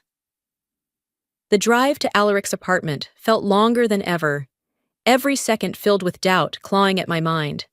Was everything a lie? Had I really escaped my parents only to be manipulated by someone else? By him? I gripped the steering wheel so tightly my knuckles turned white. I wasn't sure what I was going to say. I wasn't sure what I wanted to hear. All I knew was that I needed the truth. When I reached Alaric's apartment, I barely took a second to catch my breath before I banged on the door. It swung open a moment later. Alaric stood there, his expression shifting from mild surprise to concern. "Serafina?" I shoved the folder against his chest. "Tell me this isn't what I think it is." His eyes flickered down to the paper, and in that moment, I saw it. Not shock, not confusion. Resignation. He exhaled slowly, his shoulders sinking as if he had been carrying a weight for far too long. "I was trying to protect you," he finally said. I stared at him, my heart pounding. "Protect me?" My voice wavered with something between rage and heartbreak. "You stole from me." Alaric exhaled slowly. "It's not that simple, Sarah." I stared at him, my grip tightening on the folder, the paper crinkling under my fingers. My mind was still reeling from the discovery, from the impossible truth that the only person I had trusted was tangled in the very betrayal I was trying to escape. "You were supposed to help me," I whispered, my voice barely holding together. Alaric met my gaze, his expression steady. Too steady. He wasn't panicked. He wasn't scrambling for excuses. He just stood there, like he had already accepted that this moment would come. "I did," he said quietly. I let out a bitter laugh. "You call this helping?" I shook the document in my hand. "You were a part of it. You signed your name, my name. I was trying to keep you safe, Sarah," he interrupted, his voice calm but firm. "Safe?" My blood boiled. "Safe?" I repeated, incredulous. "You forged my signature. You took out money in my name. How the hell is that keeping me safe?" Alaric sighed, rubbing his face with both hands. "You don't understand. Then explain it to me." He hesitated, but then his shoulders sagged, like he was finally letting go of something he had been carrying for far too long. "Sierra," he said, his voice lower now, measured. "Our parents were bleeding money, bad investments, loans they couldn't pay back. They were desperate." I swallowed hard, my mind flashing back to the lavish things they always bought for Eveline, the way they treated money like it was endless. Except when it came to me. "They were planning to use your identity for something bigger," he continued. "Bigger loans, more fraud. The kind of fraud that doesn't just leave you in debt. It could have ruined you." I stepped in before they could go that far. I shook my head, trying to process what he was saying. "So you're telling me you— what?" "Beat them to it?" "I didn't steal from you," he said firmly. "I was protecting what was left of your future." My breath came short and uneven. This was insane. Everything I thought I knew about this situation, about him, was unraveling.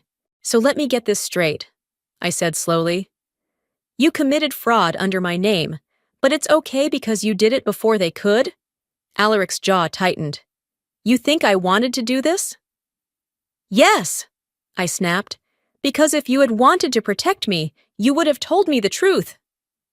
His eyes darkened. "Would you have believed me?" The question hit me harder than I expected, because I didn't know. I felt like the floor had been ripped out from under me. Was he really protecting me? Or was this just another manipulation? "You don't get to decide what's best for me," I said, my voice raw. He exhaled, leaning back against the counter.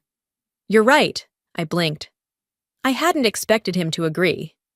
"You're right," he repeated. "But you were never going to be safe as long as they had control over you." I thought, if I handled it, if I stopped them before they could do worse, maybe you wouldn't have to go through this. I let out a shaky breath, trying to push through the whirlwind in my head. "So what now?" I finally asked. If I exposed everything, Alaric would go down too. But if I stayed silent, my parents might still come after me. Alaric studied me, his voice softer this time.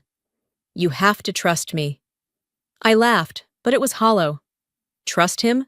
I had spent my life trusting the wrong people. What if I was about to make the same mistake again? I needed more than just his words. I needed proof that he wasn't lying. I had spent my entire life being fed half-truths, manipulation wrapped in false concern. I wasn't about to let Alaric do the same. "If you were protecting me," I said, keeping my voice even, "prove it." Alaric watched me carefully. His face remained unreadable, but something in his posture shifted. "Fine," he said after a beat. "Let's go through everything." He moved toward his desk, pulling out a stack of neatly organized files and a laptop. The room was silent, except for the faint rustling of paper as he laid out the records in front of me. Bank statements, investment reports, transfers. I scanned through them, my fingers moving quickly over the numbers. At first, everything seemed to check out. The accounts matched what he had told me. Some of the payments even lined up with what my parents had stolen. But then something caught my eye. A missing transaction. I frowned. flipping through the pages again, making sure I hadn't misread it. But it was clear. There was an account listed on an earlier statement that no longer appeared on the recent ones. "Where's the money from this account?" I asked, tapping the missing entry. Alaric paused. It was brief, barely a hesitation, but I saw it. And suddenly, I knew. There was something he wasn't telling me. "Alaric!" My voice hardened.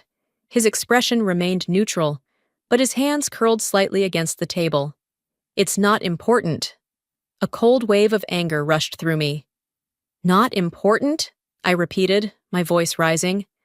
"You just walked me through every cent you moved, but I'm supposed to ignore the fact that this one disappeared." He exhaled slowly. "Sarah, there are things you don't need to know. Like hell there are." The words exploded out of me before I could stop them. Alaric shut his eyes for a brief moment, as if weighing his next words. When he opened them again, the detached calm he usually carried was gone. The account held a large sum of money, he admitted. My pulse pounded in my ears. "And?" His jaw tightened. "And it was withdrawn completely." The world around me seemed to slow. "By who?" I demanded, my voice barely above a whisper. "Not my parents, not the banks." His silence told me everything before he even said the words. "By me." A sharp breath left my lungs, as if I had been punched. I felt sick. "Why?" I asked, but the word barely came out. Alaric looked away. "You don't understand." "Then make me understand." His hands gripped the edge of the table, his knuckles white, but he didn't speak. Because he couldn't. Because there was no good answer. I stared at him, my stomach twisting into knots. The man I thought had saved me, the only person I had left to trust, had been lying this entire time. I thought I had uncovered the full truth. I was wrong. There was still more left to destroy me. If I wanted answers, I had to stop asking. I had to start digging myself. I left Alaric's apartment without another word, my pulse hammering in my ears. The night air was sharp, cutting through the haze, clouding my thoughts. I didn't cry. I was past that now. No one was going to hand me the truth. I had to take it. I gripped the folder in my hands like a lifeline, the pages rustling as I walked to my car. My fingers trembled as I pulled out my phone, scrolling through my contacts until I landed on a name I hadn't used in years. It was time to cash in an old favor. The financial office was quiet, tucked into a corporate building that smelled like coffee and cold ambition. I sat across from a man named Elliot Grayson, a financial consultant I had known through a college internship. He owed me for keeping his name out of an HR scandal years ago, and right now, I was here to collect. I forced a smile as I leaned in. "I need access to some archives, discreetly." Elliot raised an eyebrow. "That's not exactly legal." I shrugged. "Neither is identity fraud." His hesitation lasted only a moment before he sighed, typing something into his computer. "What are we looking for?" "An account that went missing. It was active for years and suddenly wiped clean." He nodded, clicking through files, the glow of the screen reflecting in his glasses. "All right, let's see what we've got." The minutes stretched unbearably long as he searched. Then, "Found it," he murmured. I leaned over the desk, my breath catching. There it was, the missing account. But something wasn't right. The transactions didn't just lead to Alaric. They went further back, decades back. And then I saw it, a name that should never have been there. I swallowed hard. This can't be right." Elliot glanced at me. "You recognize it?" I nodded slowly, my hands clenching into fists, because staring back at me from that screen was my grandfather's name, but he had been dead for years. I stumbled back from the desk, my mind spinning. "How is that possible?" I whispered. Elliot shook his head. "I don't know, but it looks like someone used his identity to move money, long after his death." A wave of nausea rolled over me. This wasn't just Alaric. This wasn't just my parents. This was bigger. I forced myself to breathe, my heart beat like a war drum in my chest. Alaric had been right about one thing. This was never just about me. This had been happening for generations. My family had been covering up financial fraud for decades. I was just the latest victim in a long, corrupt legacy. I gritted my teeth, forcing my spine straight. And now, I'm the one who has to end it. I thought I was fighting a battle against my parents. I didn't realize I was taking on an entire legacy of corruption. If I wanted justice, I had to be willing to burn everything down. I sat in my car, gripping the steering wheel so tightly my knuckles turned white. The city lights blurred through my windshield, but I wasn't really seeing them. The weight of everything pressed down on my chest. Generations of fraud, deception, and corruption. This wasn't just about me anymore. It wasn't even just about my parents. This was a legacy, a machine that had kept running long before I was born. I exhaled sharply, my breath unsteady. The real question wasn't whether I should expose them. It was how much I was willing to lose to do it. I needed a plan. And that meant I needed Lena. I texted her one word. Urgent. Lena's office was dark, except for the glow of her desk lamp. She leaned forward, scanning the documents I had laid out in front of her. Her expression shifted from concern to something far more serious. "Sarah," she murmured, flipping through the bank statements. "This isn't just identity theft." I swallowed hard. "I know." She looked up, her face pale. "This is organized financial crime." The words sent a shiver down my spine. Lena leaned back, rubbing her temples. "If you go public with this, your family won't just face lawsuits. They could face criminal charges, money laundering, tax fraud, identity theft. This could take all of them down." I clenched my jaw. "That's the idea." She hesitated. "You realize what that means, right? The media will dig into everything. You will be the face of this scandal. There's no walking away once this starts." I already knew that. I had spent my life being invisible to my family. But once I did this, I'd be the only name that mattered. But first, I needed to hear the truth. All of it. I drove straight to Alaric's apartment. This time I didn't knock. I walked right in. Alaric was sitting at his desk, but when he saw me, he didn't look surprised. "Sarah." I didn't waste time. "I need to know everything. No more half-truths." For a moment, he looked like he wanted to argue. Then he sighed and ran a hand down his face. "Fine," he muttered. "You want the truth? Here it is." He gestured for me to sit, but I didn't. He exhaled. "Our grandfather was laundering money for decades. He had connections. Politicians, corporations, people who needed their money to disappear. When he died, our parents picked up where he left off." I swallowed the bile rising in my throat. "And you?" Alaric hesitated. I tried to break away. I didn't want to be a part of it. "Then why use my name?" My voice was sharp, accusing. He looked at me then, something like regret flickering across his face. "Because I thought keeping your name in the system would protect you." I let out a bitter laugh. "Protect me?" He nodded. "If your name was attached, they couldn't cut you out completely. I thought it would give you leverage." I shook my head. "It wasn't about protecting me. It was about controlling me." Alaric didn't argue, because he knew I was right. I stood in the middle of his apartment, my heart pounding. There was no way to walk away from this without becoming a part of it. I had two options. Stay silent. Let the corruption continue. Let my parents win. Go public. And risk destroying everything. I looked at Alaric, the only family member who had ever shown me kindness. "What happens if I expose them?" I asked. Alaric met my eyes, his voice steady. "You won't have a family anymore." I took a slow breath. I had spent my whole life waiting for my family to love me. Now I had to destroy them. The press would have a field day with this. The question was, who was I willing to take down first? I sat in my apartment, surrounded by stacks of documents, each one a carefully constructed piece of the fraud that had run through my family for generations. The weight of it all pressed down on me, but for the first time, I wasn't suffocating under it. I was in control.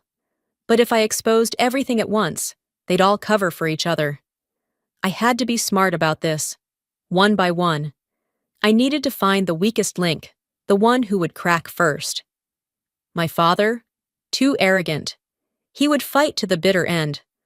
My mother? She would deny, deflect, and disappear if she had to. Evelyn? She wasn't innocent, but she wasn't calling the shots either. That left one person. I exhaled slowly, tapping my fingers against the table. Who will crack first? Lena leaned back in her chair, scanning the files with a careful, practiced eye. We have to do this strategically, she said. If you go straight to the authorities, your family will see it coming. They'll lawyer up before you even get a foot in the door. I already knew that. So we leak it, I said. She nodded. Just enough to make them panic. We want them scrambling, not planning. It was a gamble. If the story hit too hard, too fast, my parents would close ranks. But if the right pressure point was exposed first, the system would turn on them before they had time to retaliate. Your father's company is the easiest target, Lena said, flipping through an article on her laptop. There have already been whispers about mismanaged funds. If we leak this correctly, regulators will have no choice but to investigate. I felt my pulse quicken. And once that happens, she gave me a knowing look. They'll start looking for someone to blame. I stared at the name on the report. It was time for the first domino to fall. The first article went live at 9:12 a.m. A well-known financial blog posted an anonymous tip questioning fraudulent activity linked to my father's company. It wasn't damning, but it was loud enough to get noticed. By noon, the story had been picked up by 3 other sites. By 3 p.m., a local news station mentioned it in a financial segment. By the time the markets closed, my father's company was trending. I watched it unfold from my phone, a strange mix of satisfaction and dread twisting inside me. Now I waited. The next move wasn't mine. It was his. At 7:46 p.m., my phone vibrated. I glanced at the screen. A news alert. My stomach flipped as I read the headline. Financial consultant accused of fraud in ongoing investigation. I sat up so fast, the chair scraped against the floor. I opened the article, scanning the words so quickly they blurred. The accusations weren't against my father, or my mother. They were against Alaric. My father had thrown him under the bus. I expected my father to deny everything, to brush it off, call it a misunderstanding, buy himself time.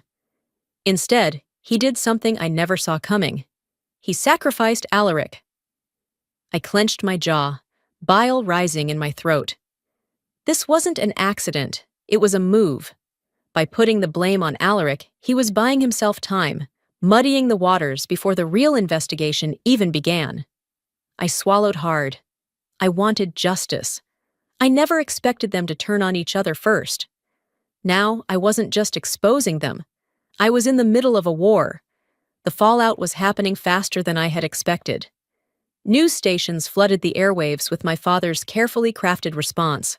Calm, controlled, and utterly deceitful. He wasn't denying the accusations outright. No, that would be too predictable. Instead, he played the victim, a hard-working businessman whose trusted financial advisor had made reckless decisions. I watched the broadcast from my laptop, my stomach twisting. As soon as we became aware of these discrepancies, we took immediate action. My father said smoothly, his voice dripping with calculated sincerity. We are fully cooperating with authorities and are as shocked as anyone by the actions of Mr. Alaric Weston. I clenched my fists. This wasn't the plan. I had been ready for damage control, for my father to fight back.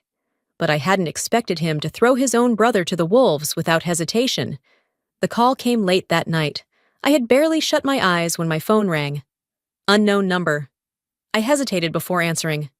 Alaric's voice came through the line, quiet but steady. Sierra. I sat up, gripping the phone. Alaric, where are you? A tired chuckle. Where do you think? My stomach dropped. Jail. I swallowed hard. I... I didn't mean for this to happen. I know. His voice was resigned. I knew this was coming. I just didn't think it would be this soon. I felt guilt creeping in, thick and suffocating. Alaric wasn't innocent. I knew that. He had lied to me. He had made choices that put me in this mess to begin with. But he didn't deserve to be the only one paying for it.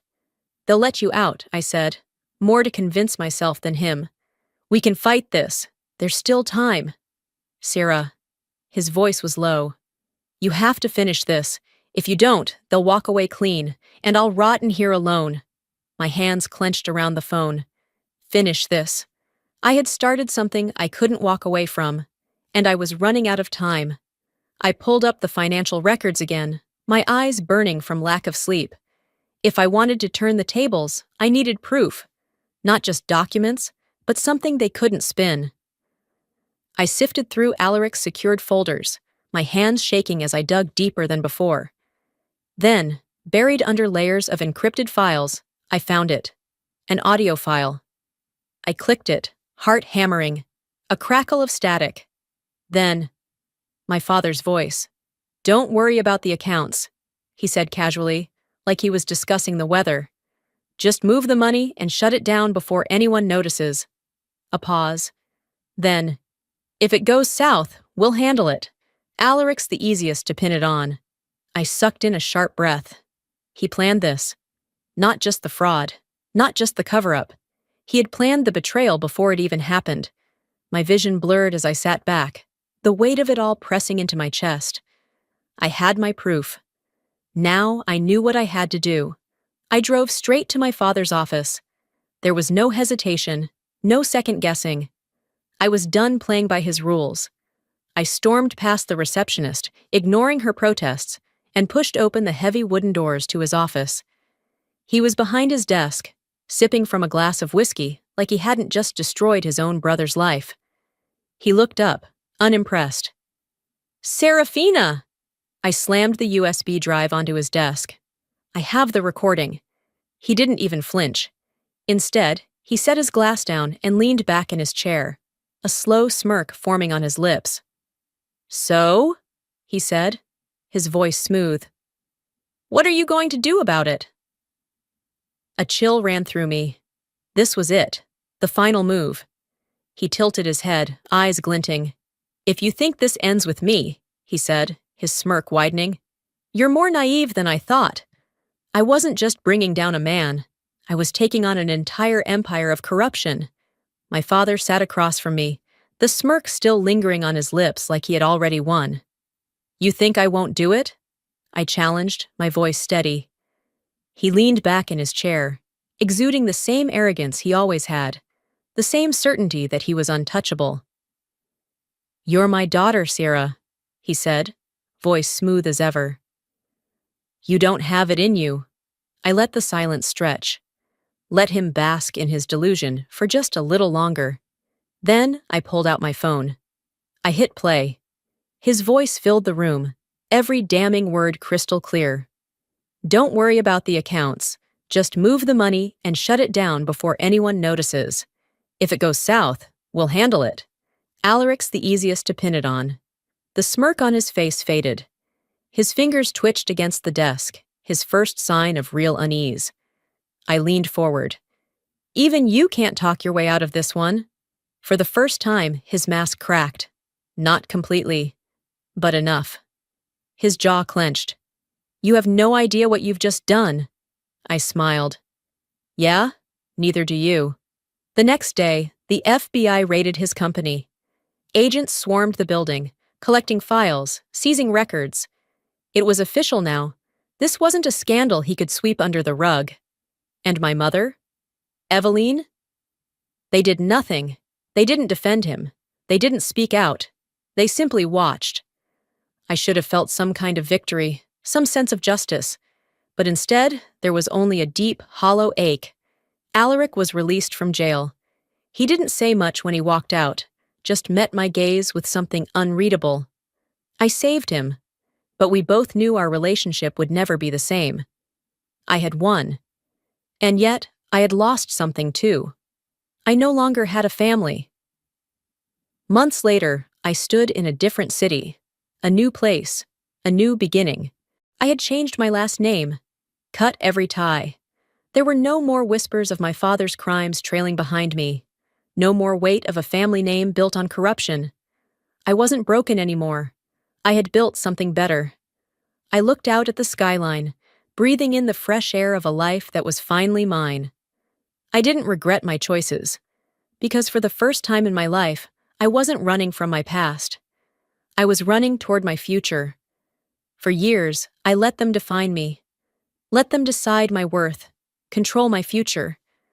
But the moment I stood up, the moment I refused to be their pawn, that's when I truly became free.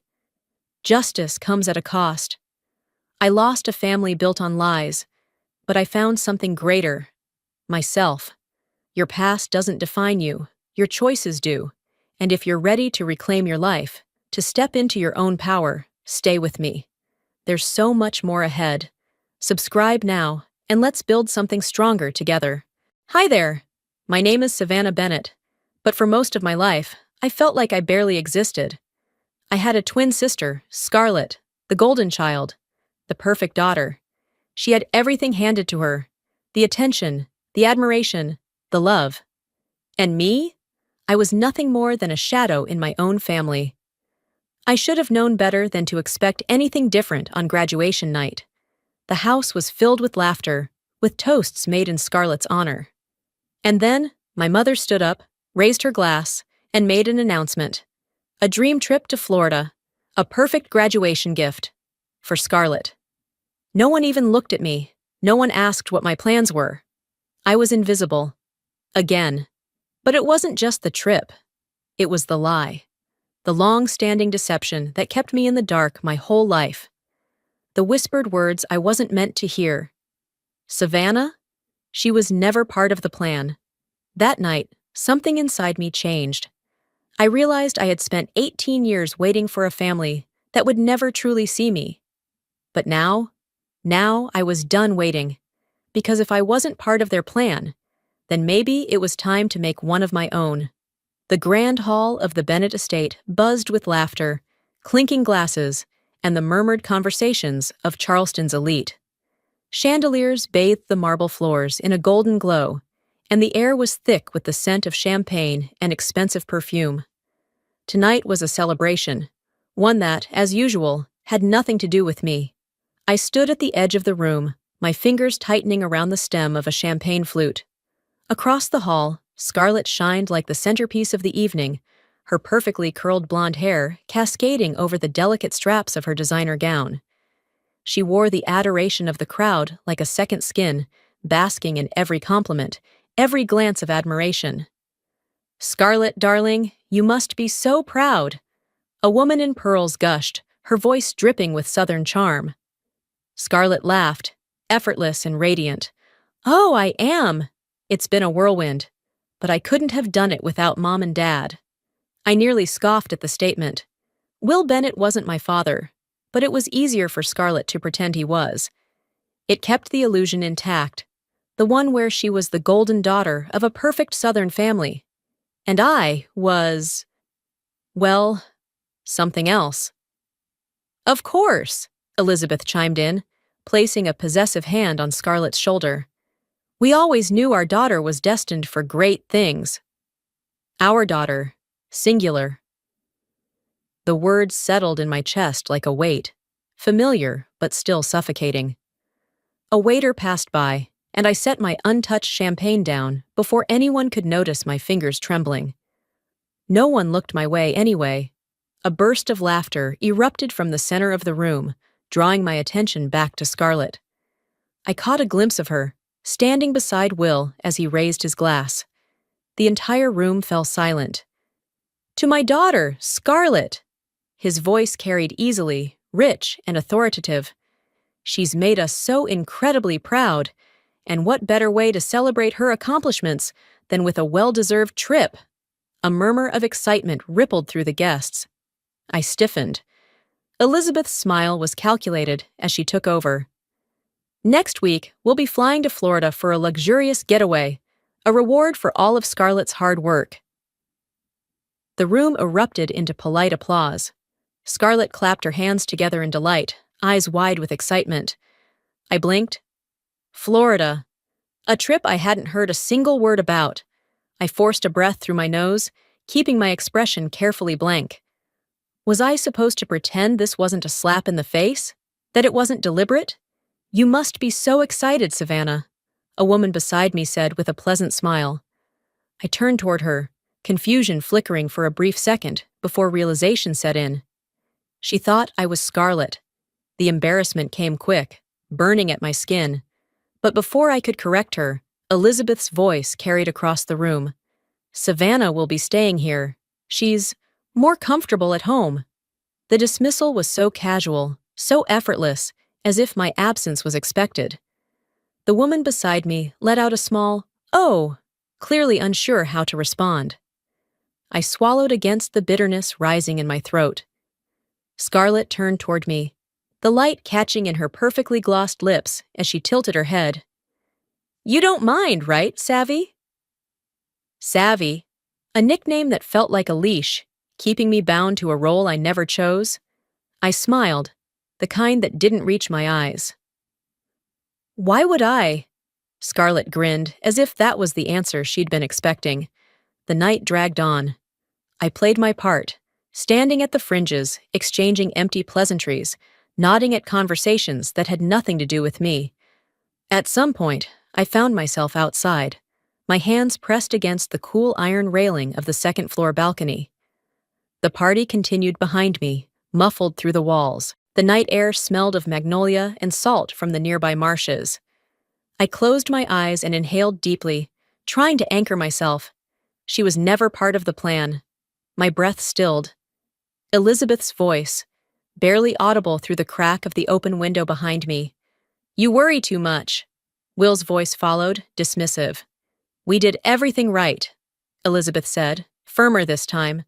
Scarlett is the future of this family. Savannah, she was never part of the plan. Something inside me fractured. I stepped away from the balcony railing, the words repeating in my mind like an echo I couldn't silence. Never part of the plan. I turned, glancing back through the window. Elizabeth was standing near the grand piano, swirling the champagne in her glass. Her posture was relaxed, her expression unreadable. She hadn't meant for me to hear. But I had. And I would never forget it. The next morning, I walked downstairs, my body heavy with exhaustion. I hadn't slept much. The weight of last night still sat in my chest like a stone, pressing down with every breath. The house was quiet, too quiet, except for the faint clinking of china coming from the dining room. The scent of freshly brewed tea mixed with the lingering aroma of expensive candles that never seemed to burn out. Elizabeth sat at the head of the long mahogany table, her posture straight, her expression composed. She didn't even look up when she spoke. Savannah, we need to talk. I didn't respond. Instead, I pulled out a chair, the scrape of wood against marble the only sound between us. I already knew whatever she was about to say would be nothing I wanted to hear. She finally glanced up, a small, polite smile playing at the edges of her mouth, the kind she reserved for guests, strangers, people she had no emotional investment in. I assume you heard about Scarlett's Florida trip. I clenched my jaw, refusing to give her the satisfaction of a reaction. She lifted her teacup, taking a slow sip before setting it back down. You'll stay here and take care of the house while we're away. That was it. No explanation, no offer, no question of whether I had plans of my own. I stared at her, my pulse pounding in my ears. Why do you treat me like I don't exist? It was the first time I'd ever said it out loud. The words sat between us, sharp and dangerous. Elizabeth sighed, the kind of sigh that people gave when they were forced to explain something tedious. She folded her napkin neatly on her lap before meeting my gaze. Because, Savannah, she said simply, life isn't fair. And you, my dear, were never meant to be the star. The words struck like a slap, but I refused to let her see it.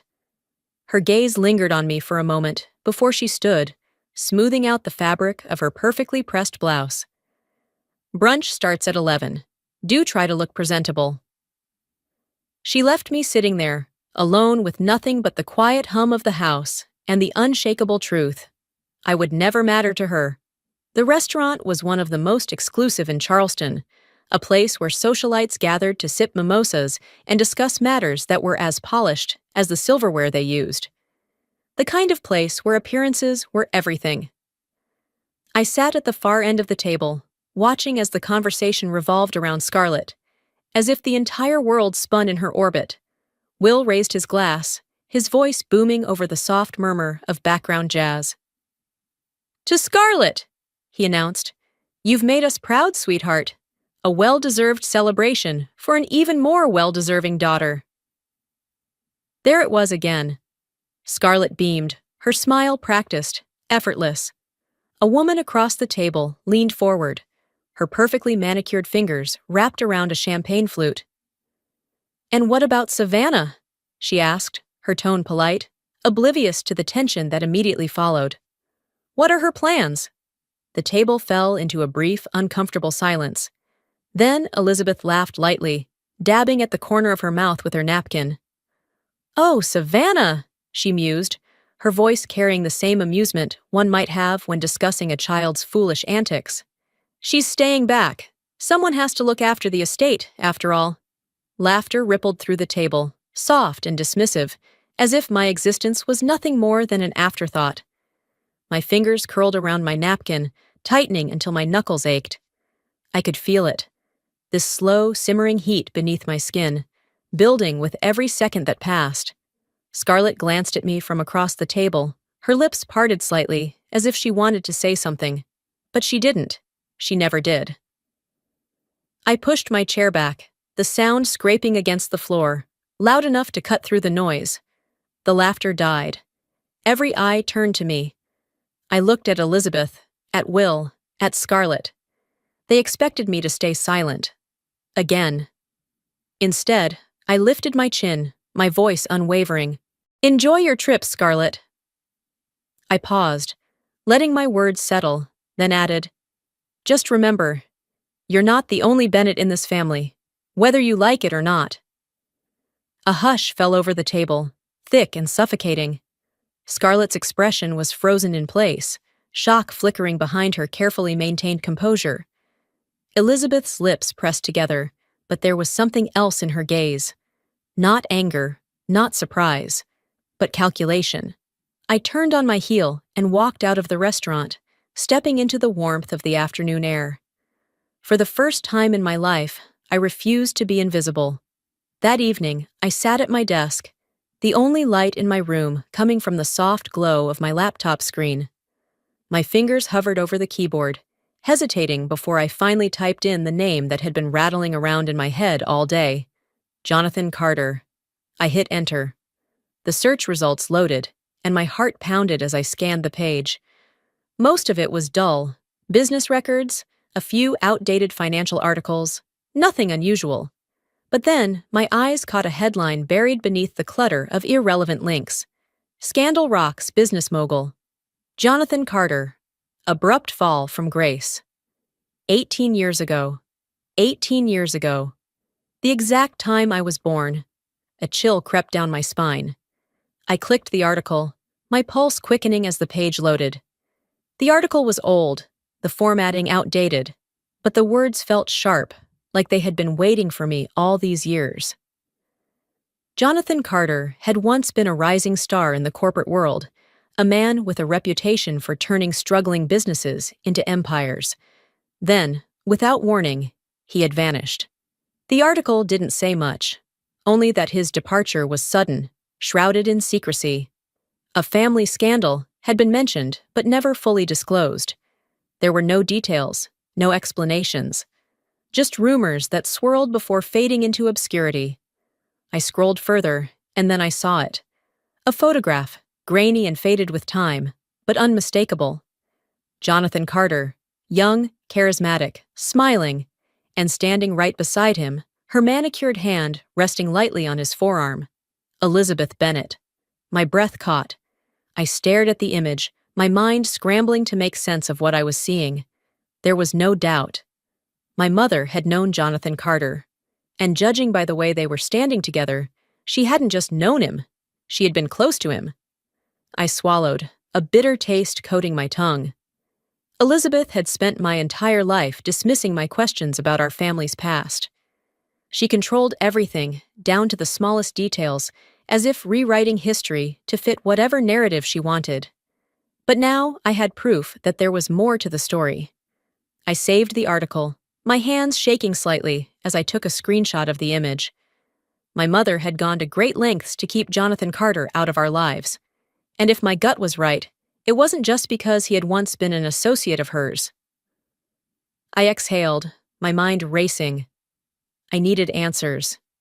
And there was only one person I could turn to. I opened my messaging app and attached the image to a text. Charlotte Whitmore, my grandmother, the only person in this family who had ever looked at me like I was more than an afterthought. I hesitated for only a second before pressing send. A few minutes later, my phone vibrated. One message. We need to talk. Tomorrow morning. My house. Alone. I stared at the screen, my pulse hammering in my ears. I didn't know what she was going to tell me, but whatever it was about to change everything. The next morning, I parked outside Charlotte's house, my fingers gripping the steering wheel so tightly that my knuckles ached. The modest white cottage, covered in climbing ivy, stood in stark contrast to the Bennett estate. There were no iron gates, no pristine hedges trimmed to perfection, just a welcoming front porch with a rocking chair swaying slightly in the breeze. I exhaled, steadying myself. It was time for answers. I stepped out of the car, gravel crunching beneath my feet as I walked up the front steps. The door creaked open before I could knock. Charlotte stood there, her sharp blue eyes softening as she took me in. She didn't smile. She didn't ask me why I was here. She already knew. Come inside, sweetheart, she said gently, stepping aside. There's something I should have told you a long time ago. The warmth of her home wrapped around me like a blanket, the scent of cinnamon and fresh coffee filling the air. Sunlight streamed through lace curtains, casting soft patterns across the wooden floor. It felt safe here, something the Bennett mansion never had. She led me to the kitchen, where 2 steaming mugs of tea sat waiting. I took a seat at the small table, my hands resting on my lap, my heart hammering against my ribs.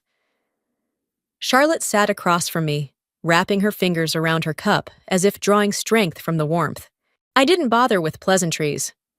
I pulled out my phone, slid it across the table, and watched her expression as she took in the image on the screen. Jonathan Carter. She inhaled sharply, but didn't look surprised. Just sad. I need to know the truth, I said, my voice barely above a whisper. For a long moment, she said nothing. Then, with a heavy sigh, she reached for the old wooden box sitting on the counter. She pulled it onto her lap and unlatched it, her fingers trembling slightly as she rifled through its contents.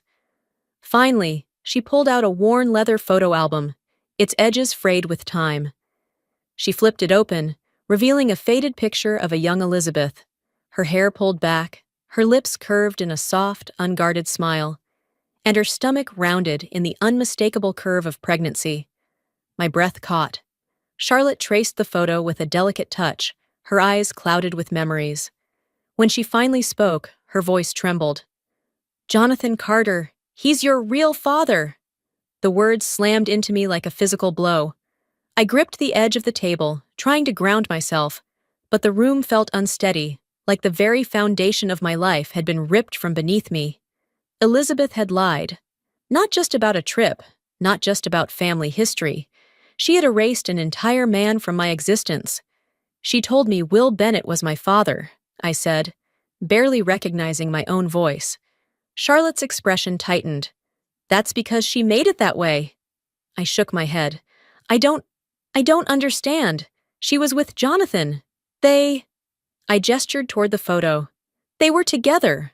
Why would she? Charlotte sighed, rubbing her temple. Because the Whitmores didn't approve.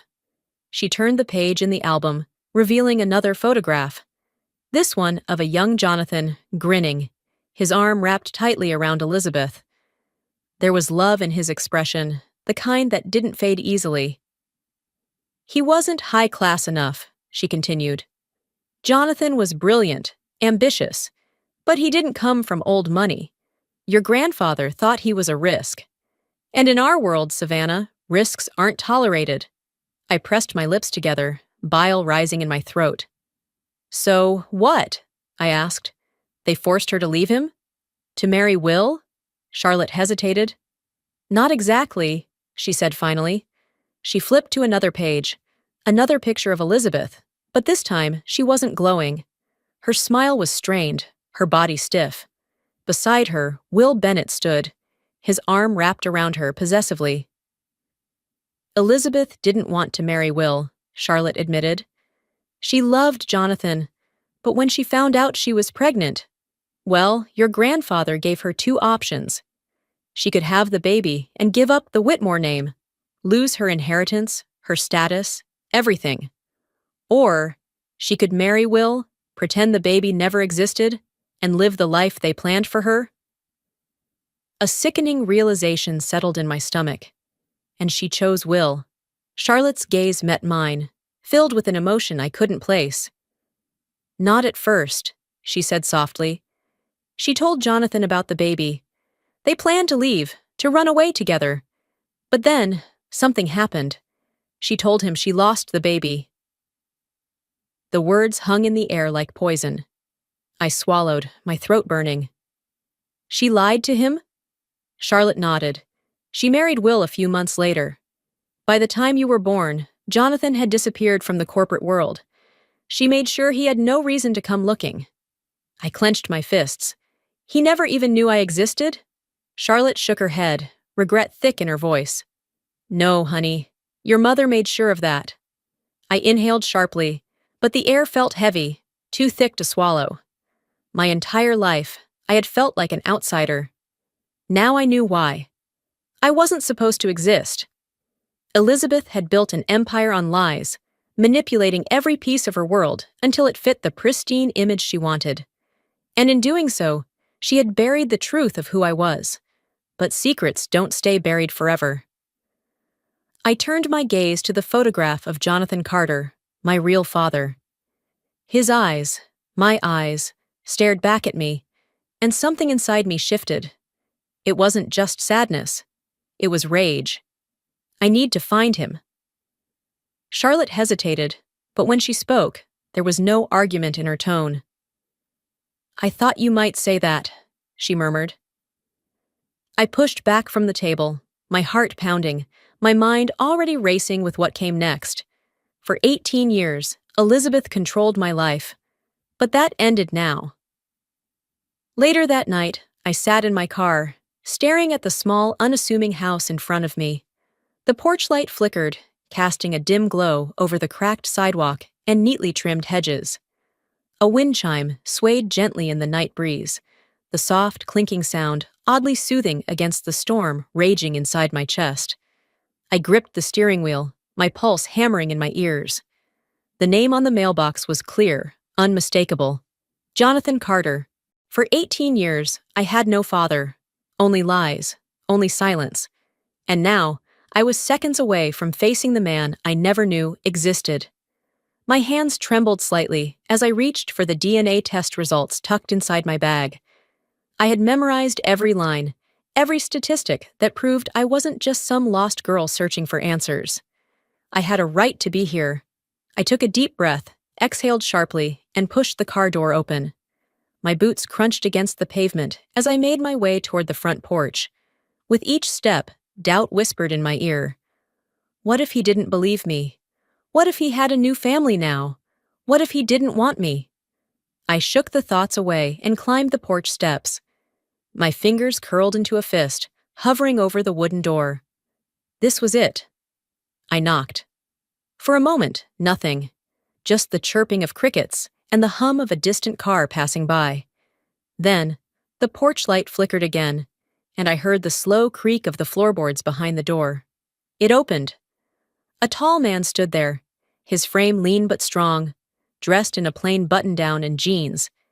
His dark hair was streaked with gray at the temples, his face lined with age, but his sharp blue eyes, my blue eyes, locked onto me with a quiet intensity.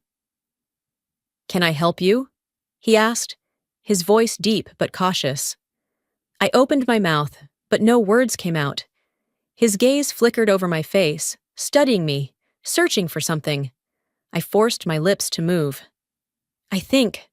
I'm your daughter." Silence. His hand gripped the doorframe, knuckles whitening, jaw tightening. "That's not possible." His voice was hoarse, but something, doubt, recognition, fear, flashed in his eyes before he shut it down. I didn't hesitate. I pulled the DNA test from my bag and held it up between us.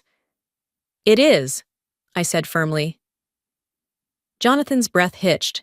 His fingers twitched at his side, like he wanted to reach for the paper, but couldn't bring himself to do it. His face twisted in something raw, something broken. Then he whispered it.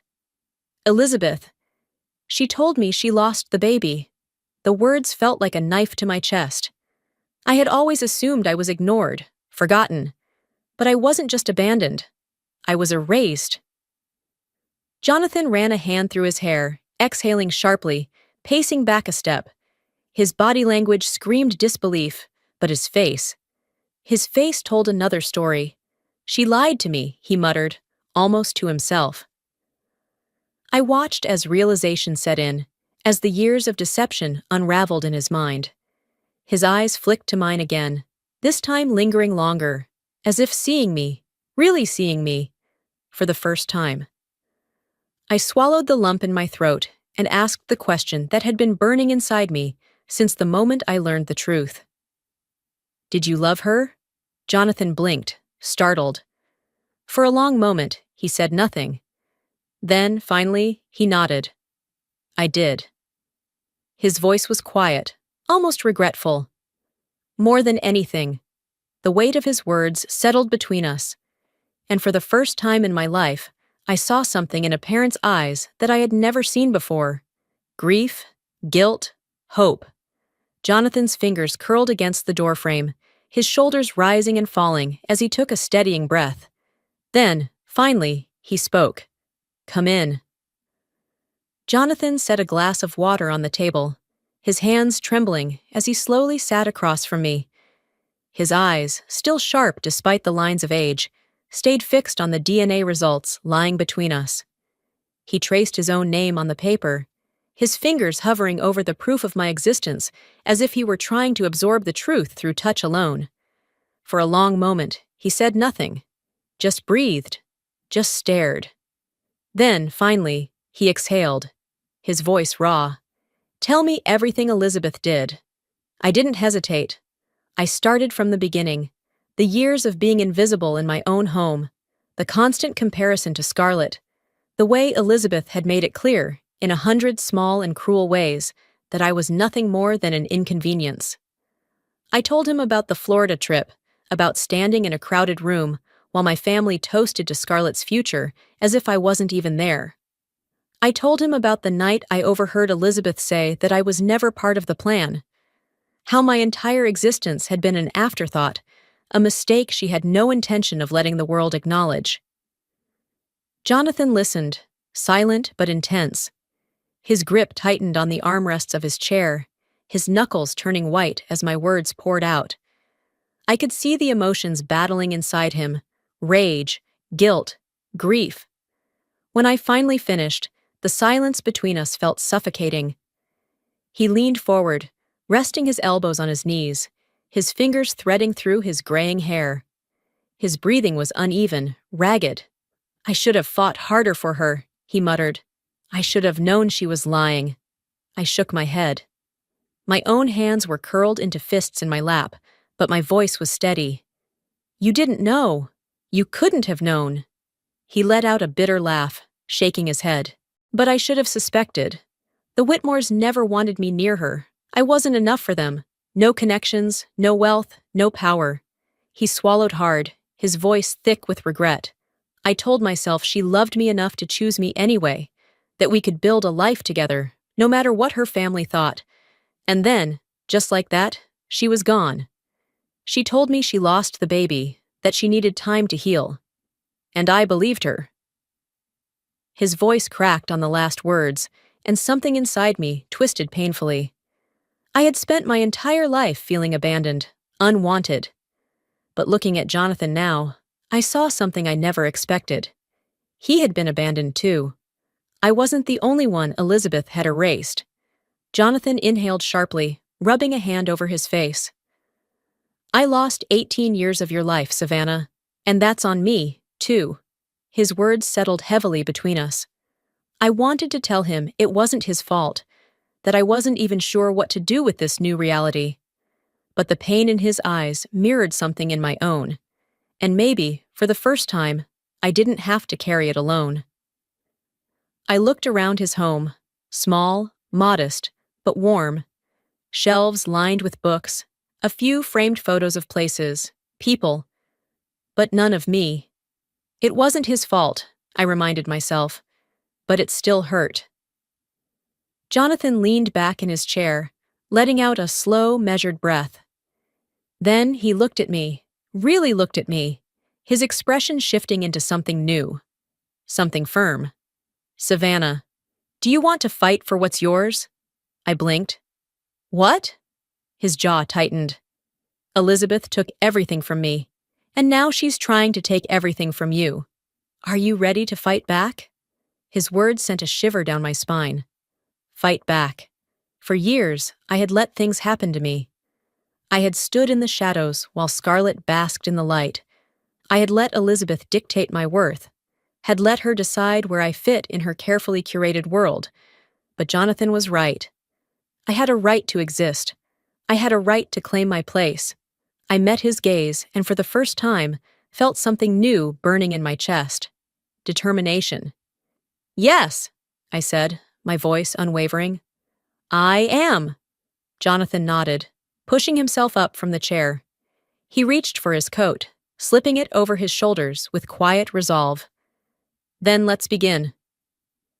In the dim glow of her office, Elizabeth leaned back in her leather chair, one hand wrapped around a delicate crystal glass of wine, the other holding the phone to her ear. The air in the Bennett estate was still, almost too still, as though the house itself was waiting for the next move. On the other end of the call, Robert Hale, longtime family lawyer, fixer, and confidant, sighed deeply. He had been expecting this. Savannah knows, Elizabeth said, her voice deceptively calm. She went to Jonathan. Hale's pause was long enough to confirm he understood the weight of those words. Then it's time we remind her why she doesn't belong in this family, he murmured. Elizabeth smirked and took a slow sip of her wine, the rich taste spreading over her tongue. Exactly. She ended the call, setting the glass down on the polished mahogany desk. The world she had carefully built over the years was starting to shift, and she wasn't about to let Savannah unravel it. What was hidden should remain hidden. The door to the office was cracked open. Scarlett stood just outside, frozen in place, her heart hammering in her chest. She hadn't meant to eavesdrop, but when she heard her sister's name, she stopped. Something in Elizabeth's tone sending an unexpected chill through her. She had spent her life trusting her mother, believing every carefully placed word. But now there was doubt. Scarlett pushed the door open further, stepping inside. Elizabeth turned, raising a perfectly arched brow. Something you need, darling. Scarlett hesitated. Then, before she could stop herself, she asked, Why are you so afraid of Savannah finding out the truth? Elizabeth chuckled, setting her wineglass down with a soft clink. Oh, sweetheart, you don't understand, do you? Scarlett stiffened. Then explain it to me. Elizabeth stood slowly, her heels clicking against the marble floor as she approached her daughter. She reached up, gently tucking a loose strand of Scarlett's hair behind her ear, her touch cool and deliberate. There is only room for one heir in this family, Elizabeth whispered. And it's you. Scarlett felt something shift in her stomach, a queasy sensation curling at the edges of her thoughts. She had always taken her mother's word as truth. had always believed that Savannah's distance was her own fault. But now she wasn't so sure. Across town, I sat in Jonathan's small home, my hands curled around a cup of tea that had long gone cold.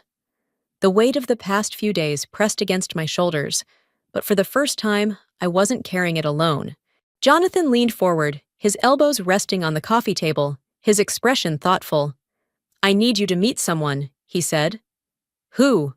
"Elliot Grayson. He's my lawyer, and if we're going to challenge Elizabeth, we'll need him on our side." I hesitated. Challenge her? How? Jonathan's eyes darkened. "She's spent years controlling everything. I want to take that control away." I exhaled, nodding. "She's been underestimating me my whole life. I think it's time I remind her who I am." Jonathan studied me for a moment, before a slow, proud smile crossed his lips. "That's my girl."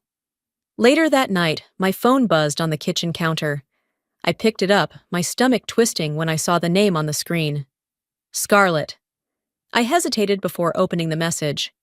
"Meet me. I need to talk to you." Alone.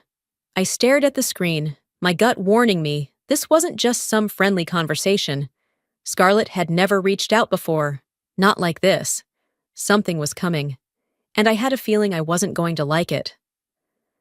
I pulled up to the cafe, my fingers tightening around the steering wheel as I scanned the nearly empty parking lot. The place was quiet, tucked between high-end boutiques and dimly lit restaurants in downtown Charleston. The golden glow from inside seeped through the windows, creating a deceptive sense of warmth. Scarlett sat in a corner booth, her back straight, hands wrapped around a steaming cup of coffee. She didn't look up right away.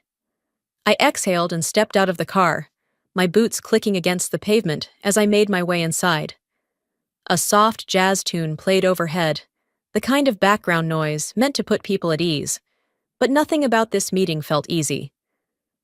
I slid into the booth across from her, resting my arms on the table. Scarlett finally met my gaze. "You're making a mistake," she said. I huffed a quiet laugh. "Nice to see you too, Scarlett." She didn't smile. Her perfectly polished nails tapped against the ceramic mug, the only outward sign of her discomfort. "You don't know what you're getting into," she said, her voice barely above a whisper. I tilted my head. "And what exactly am I getting into?" Scarlett sighed, leaning forward. "Mom doesn't lose, Savvy. Ever. If you push her, she'll make sure you regret it." I crossed my arms, my irritation simmering beneath the surface. "What's she going to do? Erase me again?" Her expression flickered, just for a second. That was all it took. "She can do worse," she admitted. A chill settled over me. I had known Elizabeth was ruthless, but the way Scarlett said it, there was something deeper there, something she wasn't saying out loud. "Why are you telling me this?" I asked, studying her closely. Scarlett hesitated, her grip tightening around the coffee cup. "Because," she exhaled, "because I don't want you to get hurt." It was the first time I had ever seen doubt in her. For years, she had blindly followed Elizabeth, basking in the attention, the privileges. But now, there was uncertainty. "Scarlett," I said, softer now. "You don't have to protect her. If you know something, if you know how she's planning to come after me." "I don't know anything for sure." She shook her head, her gaze darting away. "But I know Mom, and I know how far she'll go when she feels threatened." Silence stretched between us, thick and heavy. Scarlett had never reached out to me before, never warned me, never cared enough to. But now, for the first time, I saw it. She was afraid. Not just for me, for herself. Still, I knew she wasn't ready to betray Elizabeth. Not yet. "You still want to believe she's the good guy," I said, watching her carefully. Scarlett swallowed but didn't argue. She pushed back from the table, grabbing her purse. "Just be careful, Savvy." And with that, she walked out, her figure disappearing into the night. I sat there for a moment, my mind racing. Then my phone buzzed. I glanced down at the screen. Unknown sender. Frowning, I opened the email. There was no message, no subject line, just an attachment. I tapped it, and a document loaded onto my screen. I skimmed the first few lines, and then my breath hitched. Bank transactions, offshore accounts, shady deals. It was a financial trail leading straight back to Elizabeth Bennet. I scrolled further, my heart pounding.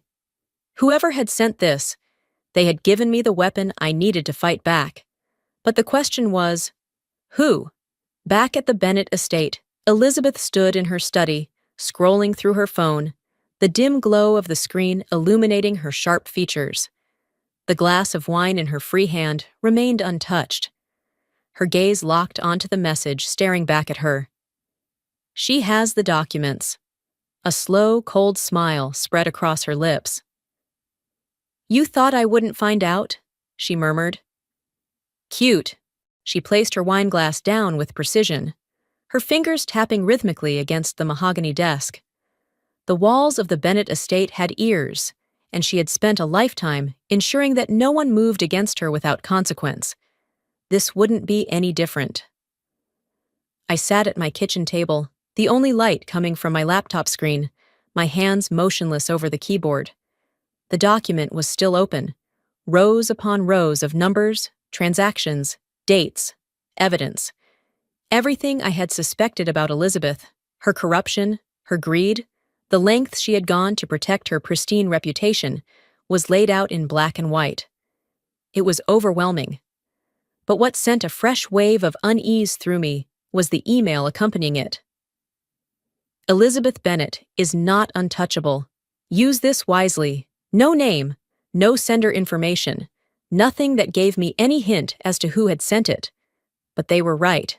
Elizabeth was untouchable, until now. I exhaled and clicked forward the email to Jonathan and Elliot. 5 minutes later, my phone vibrated. I answered on the first ring. This is enough, Jonathan said, his voice urgent. This is more than enough to bring her down. She won't let this happen quietly, Elliot added. His voice was smooth, practiced, the voice of a man who had spent years in courtrooms. She will retaliate. I already knew that. She's underestimated me my whole life, I said. She thinks I'll back down. She thinks I'm weak. Jonathan's voice was firm. Then let's show her she's wrong. I clicked off the call, my heart hammering against my ribs. This was it. This was the first real move. Elizabeth exhaled slowly, staring at the fire flickering in the grand fireplace of her office.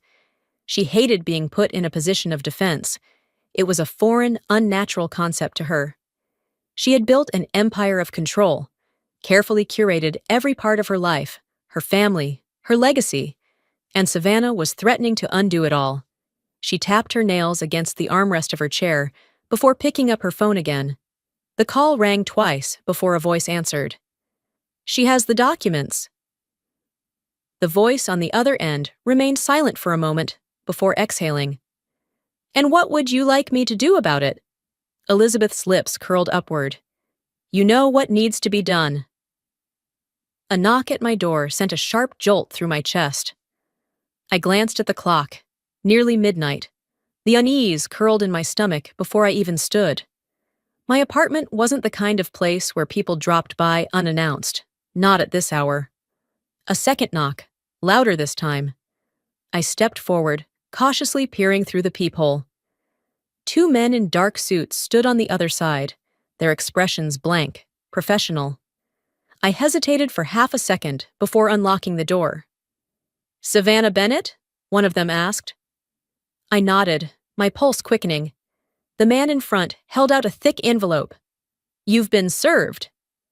I took the envelope slowly, my fingers tightening around the edges as I flipped it over. Elizabeth's name was listed at the top of the legal document inside. Of course. I felt the air leave my lungs as the weight of the moment settled over me. Elizabeth just made her first move, and I wasn't backing down. In her law office, Elizabeth smirked as she poured herself a glass of wine, swirling the dark liquid in the glass before taking a slow sip. Let's see how well she plays under pressure, she murmured.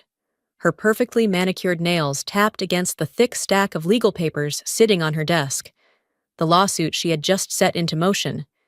Savannah thought she was clever, thought she could challenge the very foundation Elizabeth had built, but she had just made the biggest mistake of her life. I sat stiffly in Elliot Grayson's law office, staring at the lawsuit in my hands. The words blurred together, my vision tunneling on the bolded accusations. Defamation. False allegations. Irreparable damage to reputation. My stomach churned. Elizabeth wasn't just trying to scare me. She was going for blood. Jonathan paced behind me, his fury practically radiating off of him. "This is ridiculous," he muttered, rubbing his temples before stopping to face Elliot. "How solid is this?" Elliot sighed, adjusting his glasses as he leaned back in his chair. "She's claiming that Savannah has deliberately spread false information to ruin both her personal reputation and Bennett Industries." He tapped the edge of the paper. "She's demanding financial damages and a public retraction." I scoffed, tossing the papers onto the desk. "She's trying to silence me." Jonathan's voice was dangerously low. "She won't get away with this." Elliot studied me carefully, steepling his fingers together. "Elizabeth knows what she's doing. This isn't just about the lawsuit, it's about perception. She wants to force you into a corner before you can go public with what you found." I clenched my jaw. "Of course she did. And she's betting I'll back down," I said, keeping my voice steady. Elliot nodded. "Most people would." I met his gaze. "She doesn't know me as well as she thinks." Jonathan finally stopped pacing and took a seat beside me, his expression dark. "We go public." I turned to look at him, blinking in surprise. Elliot raised an eyebrow. "You mean release the documents?" Jonathan nodded, his jaw tight. "She hit first, but we control the next move. If we leak the financial documents before she can twist the lawsuit to her advantage, we take away her power. The media will turn on her before she can spin the narrative." It was a bold strategy, one that could completely change the course of this war. I hesitated, glancing down at my phone. The last text Scarlett had sent me sat at the top of my messages. "Be careful, Savvy. If I did this, if I went through with it, there would be no turning back." I inhaled sharply. "Let's do it." That night, I sat in my car outside a dimly lit news office, my fingers tightening around the flash drive resting in my palm.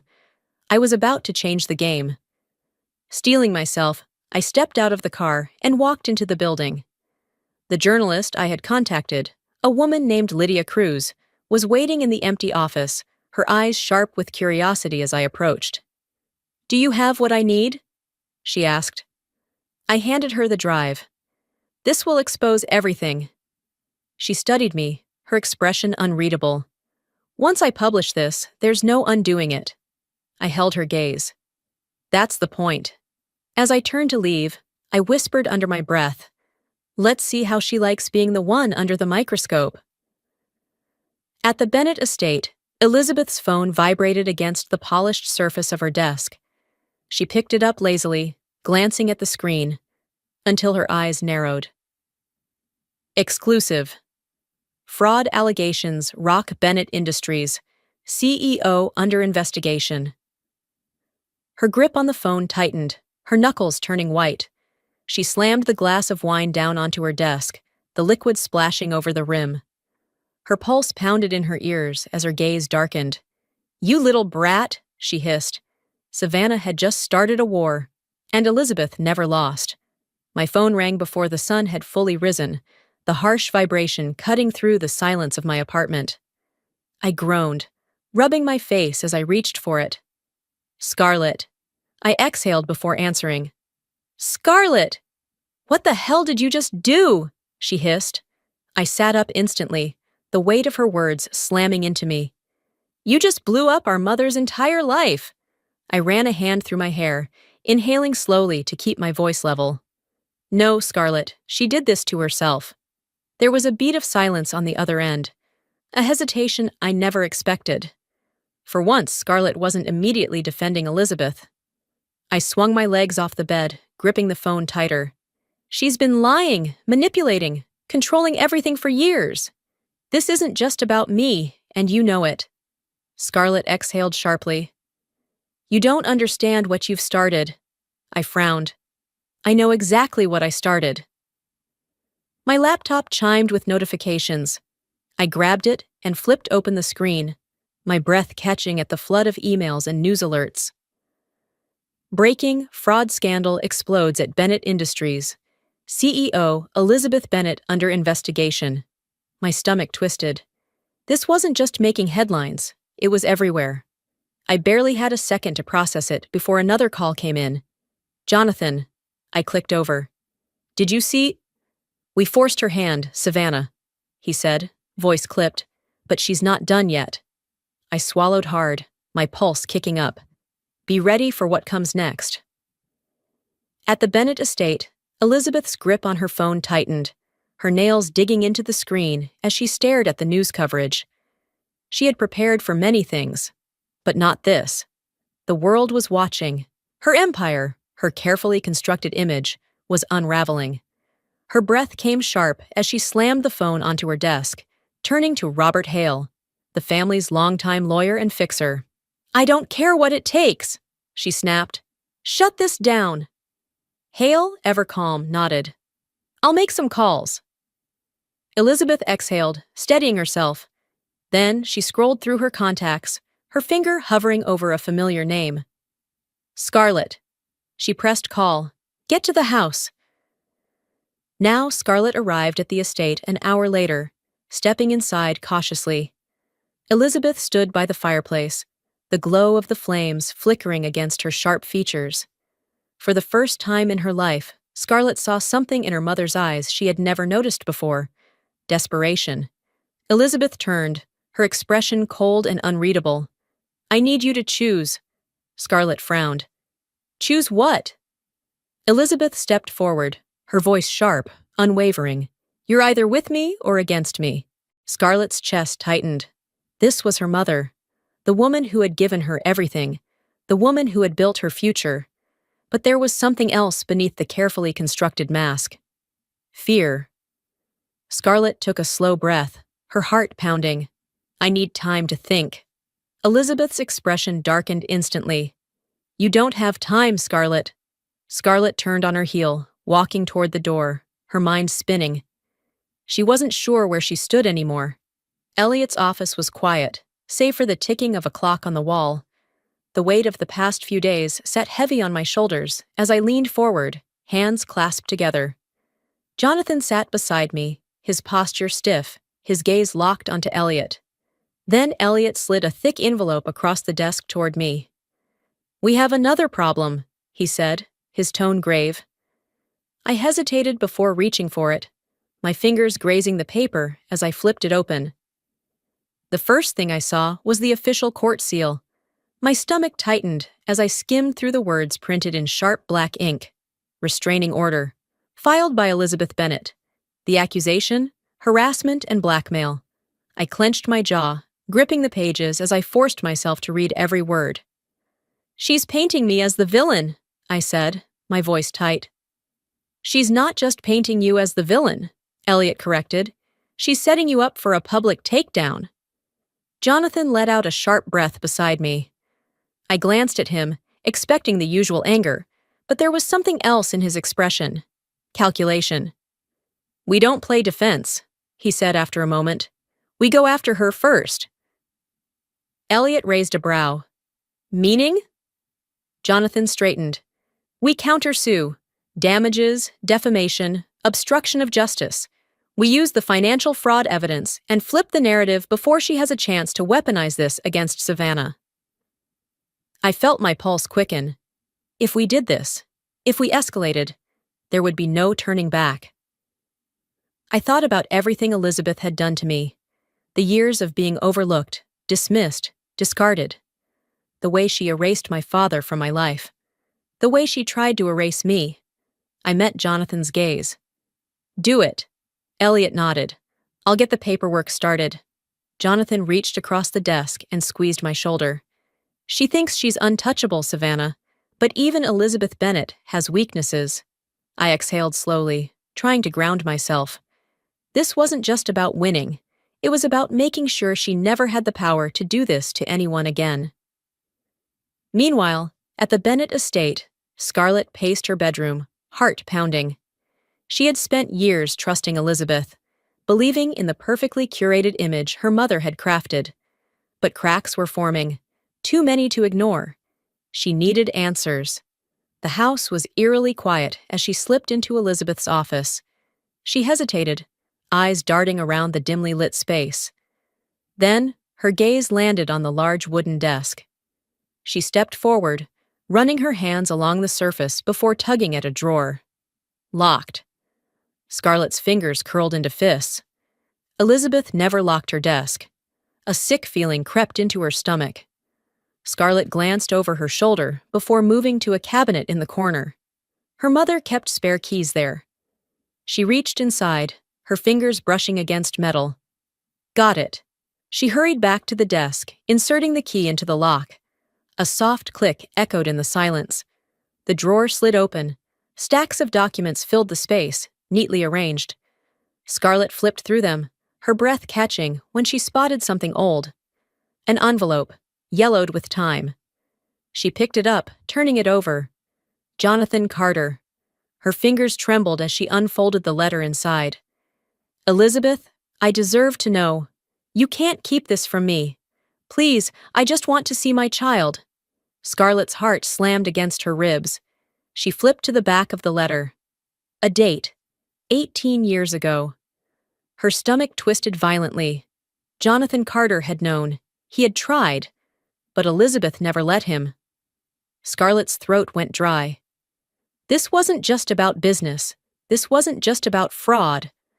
Elizabeth hadn't just manipulated Savannah. She had stolen her father. Scarlett's hands tightened around the letter. For the first time in her life, she saw Elizabeth for exactly who she was. A liar, a thief, a woman who had taken everything from Savannah, and from her. Scarlett sucked in a sharp breath. She needed to talk to Savvy. But was it already too late? Elizabeth sat alone in her office, the dim glow of her desk lamp casting shadows along the polished wood. A glass of wine rested in her hand, swirling lazily as she stared at the blank wall in front of her. She already knew. Scarlett had found the letter. It was only a matter of time now. She took a slow sip of wine, her mind racing through the possible outcomes. Scarlett had always been obedient, predictable, but tonight would determine if that still held true. Scarlett's fingers clenched around the worn envelope as she sat in her car outside Savannah's apartment. The weight of the letter was unbearable, like a lead anchor pulling her down. For the first time in her life, she wasn't sure where she stood. Her whole world had been built on the foundation of her mother's word. Elizabeth always knew best, always had a plan. But this letter proved something else entirely. She inhaled sharply, opening her car door and stepping into the crisp night air. Each step toward Savannah's door felt heavier than the last. She knocked.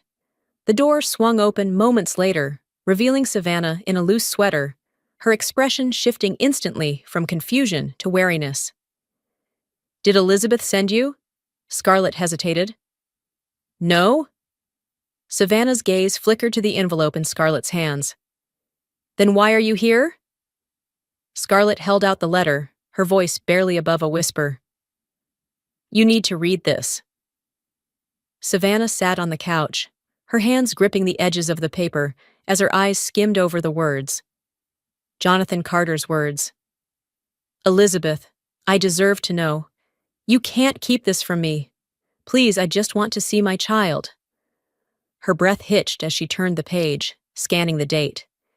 He had written this 18 years ago. Her fingers tightened around the fragile edges. The ink may have faded, but the truth burned fresh. Her mother had known. She had known all along that Jonathan wanted her. Elizabeth hadn't just erased him from Savannah's life. She had stolen him. Savannah's throat tightened, a bitter taste rising in the back of her mouth. "She knew," she whispered, her voice trembling. She knew he wanted me. Scarlett sat stiffly across from her, hands clenched in her lap. Her usual polished appearance was slightly disheveled, her blonde waves messier than usual, her lipstick slightly smudged. Savannah looked up, her eyes burning with something raw and furious. "You knew about this." Scarlett flinched. "No." Savannah exhaled sharply, studying her sister, waiting for an explanation. Scarlett stared at the floor, her face conflicted. "I don't know who to believe anymore," she admitted, her voice unsteady. Savannah's pulse pounded in her ears. "Believe the facts, Scarlett." Scarlett swallowed, her brows furrowing. For once, she didn't immediately defend Elizabeth. Savannah's heart pounded. Was she getting through to her? At the Bennett estate, Elizabeth was already making her next move. She sat across from Robert Hale, her fingers tapping rhythmically against the edge of her desk. "She has the documents," she said flatly. Hale nodded. "The lawsuit was a start, but it won't be enough. She's too confident." Elizabeth's lips curled into a slow, cold smile. "Then we take it further." Hale leaned in, waiting for instructions. Elizabeth picked up a folder, sliding it across the desk. "She thinks she can win in court?" she murmured. "Fine, but by the time I'm done, she won't just lose the case. She'll be ruined." Hale flipped open the folder. Inside were falsified financial records, carefully crafted to paint Savannah as an unstable and reckless liability. "Fabricating evidence is a dangerous game," he warned. Elizabeth merely smirked. "Not if you play it well." Back at Savannah's apartment, the air was thick with unspoken words. Savannah stared at her sister, waiting for something, an admission, an apology, a reaction. Scarlett's phone buzzed. She glanced down, and her face paled. Savannah frowned. "What is it?" Scarlett hesitated, then turned the screen toward her. It was a message from Elizabeth. "Come home. We need to talk." Savannah's stomach twisted. Scarlett's expression was unreadable. "What are you going to do?"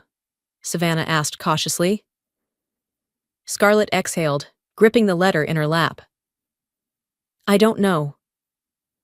Savannah's chest tightened as she watched her sister stand, her heels clicking against the hardwood floor. Scarlett turned toward the door, hesitating for a brief second before walking out. Savannah sat motionless, dread curling around her like a vice. Had she just gained an ally, or was Scarlett about to betray her? Scarlett stepped into her mother's office, the air thick with tension. Elizabeth sat behind her mahogany desk, an untouched glass of red wine beside her. She didn't look up right away. Instead, she continued scrolling through her phone, her fingers moving with a slow, deliberate rhythm. Finally, she set the phone down, clasped her hands together, and smiled. "I assume you've thought things through." Scarlett's heart pounded. She had spent the night staring at the letter from Jonathan Carter, replaying every moment of her childhood under Elizabeth's rule. Every lie, every manipulation, every time she had been told to look the other way. For the first time in her life, she had seen her mother for what she truly was, and she knew what she had to do. Scarlett lifted her chin. "Yes." Elizabeth smiled wider. "Good. Then you know where you belong." Scarlett exhaled slowly. "Yes, I do." And for the first time, it wasn't by Elizabeth's side. The morning of the trial, Charleston Superior Court buzzed with activity. Cameras flashed as Savannah stepped through the heavy wooden doors, her head held high.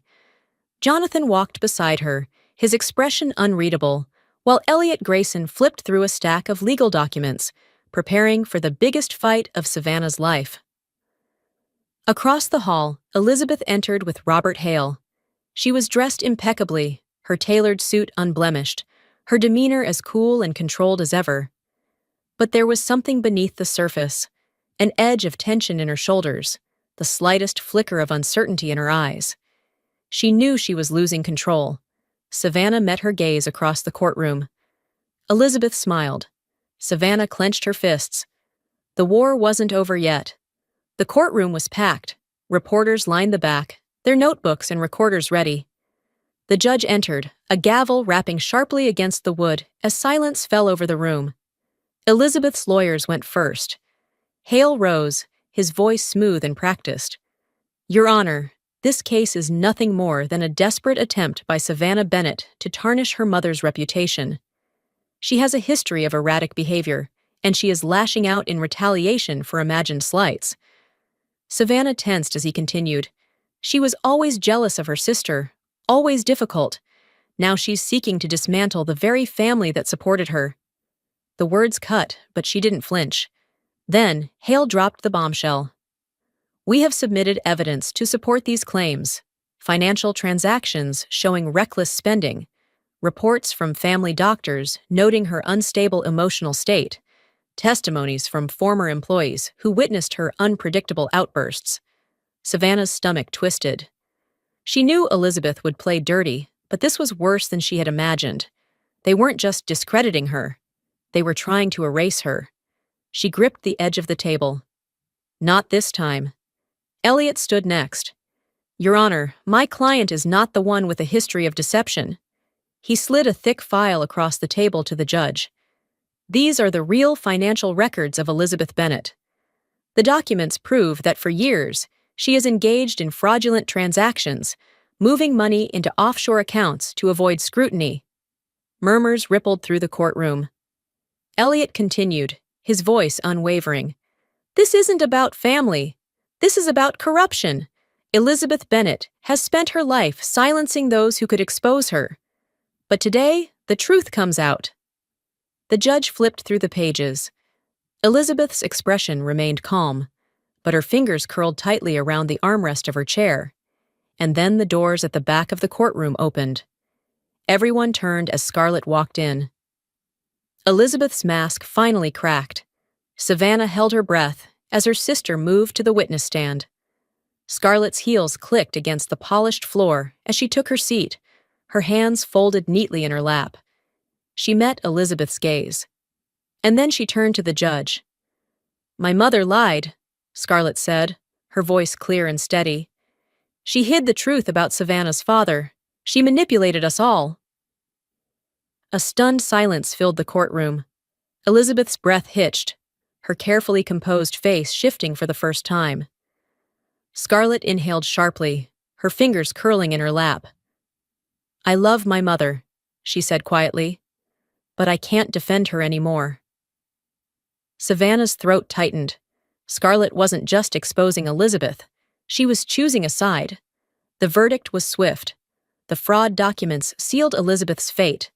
The court ruled in Savannah's favor. Elizabeth Bennett's assets were frozen. Her reputation was in ruins. Federal fraud charges loomed on the horizon. For the first time in her life, Elizabeth had lost.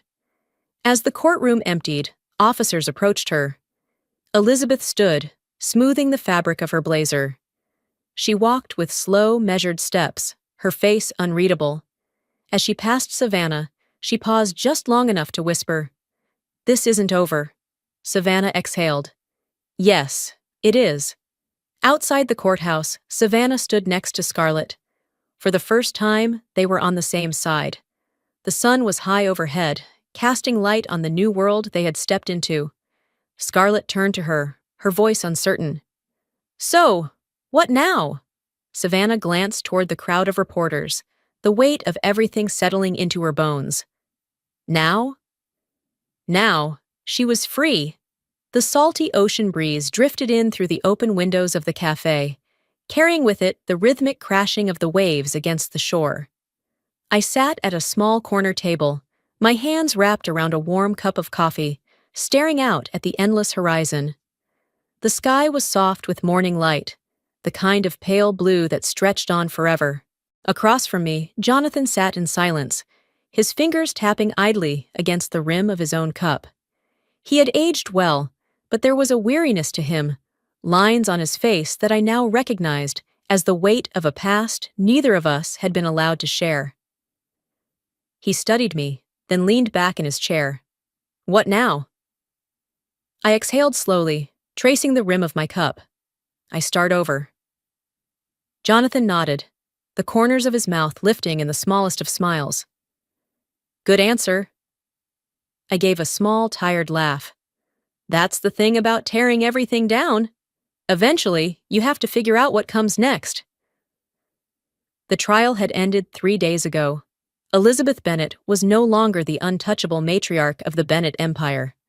Her fall from grace had been swift and merciless, with the news cycle devouring every last scandalous detail. The financial fraud, the manipulation, the way she had built an entire world on lies and control. Everything was out in the open now. And yet, despite it all, I didn't feel victorious.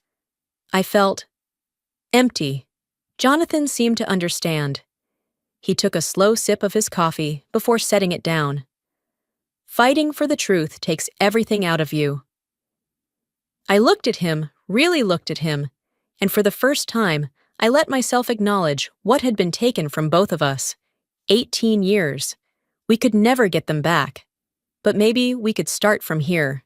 The bell above the cafe door chimed. I turned to see Scarlett standing just inside, shifting uncomfortably on her heels. She looked different, not physically, but something in her demeanor had changed. The confidence she had always worn like armor seemed thinner now, less sure. She saw me, hesitated, then took a step forward. Jonathan glanced between us before pushing back his chair. I'll give you 2 a minute. He left without another word, disappearing onto the sunlit sidewalk. Scarlett sat down across from me, her hands resting on the table. I could tell she was waiting for me to speak first. I didn't. For the first time in our lives, she was the one who had to reach across the silence.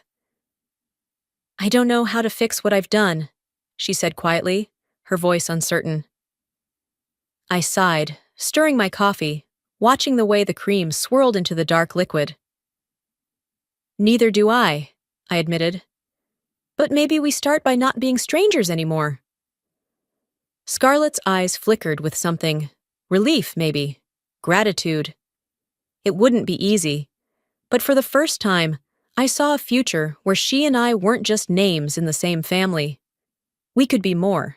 Miles away, in a cold, sterile federal holding facility, Elizabeth Bennet sat alone. The room was small and bare, the walls an unforgiving shade of gray. The only sound was the ticking of the clock above the door. She stared at the table in front of her, expression unreadable, her fingers tracing the smooth surface. Her empire had crumbled. Her name was being dragged through the mud. And yet, she still sat with her chin high, her back straight. This was temporary. She would find a way out. She always did. The door opened, and Robert Hale stepped inside. His face was unreadable, but his tone left no room for interpretation. It's over. Elizabeth didn't blink. This family was mine. Hale shook his head. Not anymore. She exhaled, long and slow, tilting her head as if she were considering her next move. Because, in her mind, there was always a next move. There always had to be. Back at the cafe, I stepped outside, letting the warmth of the sun settle against my skin. The world felt lighter. Not because everything was fixed, but because, for the first time in my life, the weight of who I was didn't belong to someone else. I had spent 18 years living in the shadows of my mother's decisions. Now, I was free. I took a deep breath, looking out at the city before me. For the first time, my future was my own. And that was everything. The key felt cool against my palm as I stood in front of my new apartment, the metal glinting softly under the afternoon sun. The building was modest but charming, with white-trimmed windows and a small balcony overlooking the quiet Charleston streets. A fresh start. I inhaled deeply, letting the thought settle into my bones.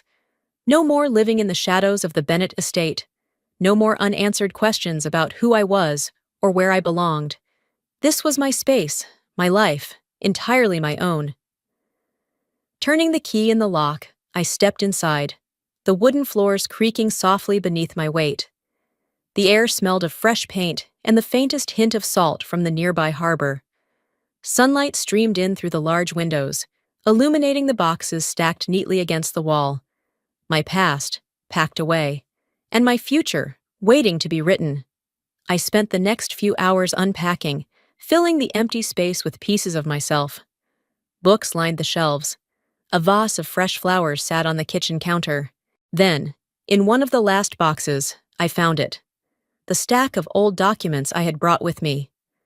At the very top lay the letter, the one Jonathan Carter had written nearly 2 decades ago. The one Elizabeth had hidden away, sealing my fate before I ever had a chance. I traced the edges with my fingertips, a part of me still aching for the years we had lost. But we had time now. That was what mattered. I placed the letter carefully into a box labeled Past. Then, I picked up a blank notebook and flipped to the first page. In bold capital letters, I wrote one word at the top: Future. And for the first time, I wasn't afraid of what came next. A knock at the door pulled me from my thoughts. When I opened it, Scarlett stood there, holding 2 cups of coffee. She shifted awkwardly on her feet, looking almost uncertain. "I figured you could use one of these." I hesitated for only a second before stepping aside. "Come in." She moved slowly, taking in the space like she wasn't sure she belonged here. Neither of us spoke as she placed the coffee cups on the counter. The silence between us was heavy but not hostile, just unfamiliar. Finally, she exhaled. "So, are we just going to pretend that none of this ever happened?" I studied her face, searching for the answer I wasn't sure I had. "I don't know," I admitted, "but maybe we can try something new." Scarlett nodded, her expression softening. "I'd like that."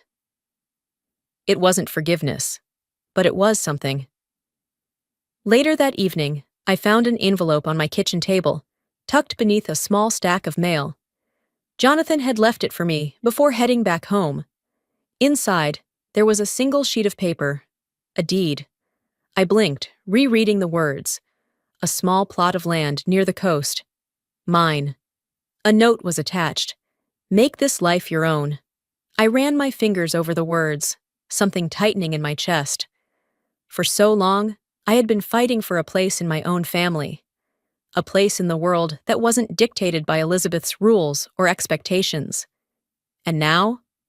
Now, I had one. One I could build from the ground up. The night air was crisp as I made my way toward the ocean. The sand was cool beneath my bare feet, the tide rolling in and out in a steady, endless rhythm. For the first time, I let myself feel it. The weight of everything I had lost, and the freedom of everything I had gained. I wasn't a Bennett anymore. I wasn't someone's mistake, someone's secret. I was just Savannah. And for the first time in my life, that was enough. I turned toward the horizon, the last traces of sunlight slipping beneath the waves. The end of one story, the beginning of another. For so long, I let others define my worth. I let their expectations shape my future, their voices drown out my own. But not anymore. I am not just someone's secret, someone's mistake. I am my own story. And my story is just beginning. We all have the power to rewrite our lives, to break free from the past, and step into the future on our own terms. Strength isn't about never falling. It's about rising again and again until we stand firm in who we are. If this journey resonated with you, if you believe in reclaiming your own voice, your own worth, then join me. Subscribe, and let's move forward together.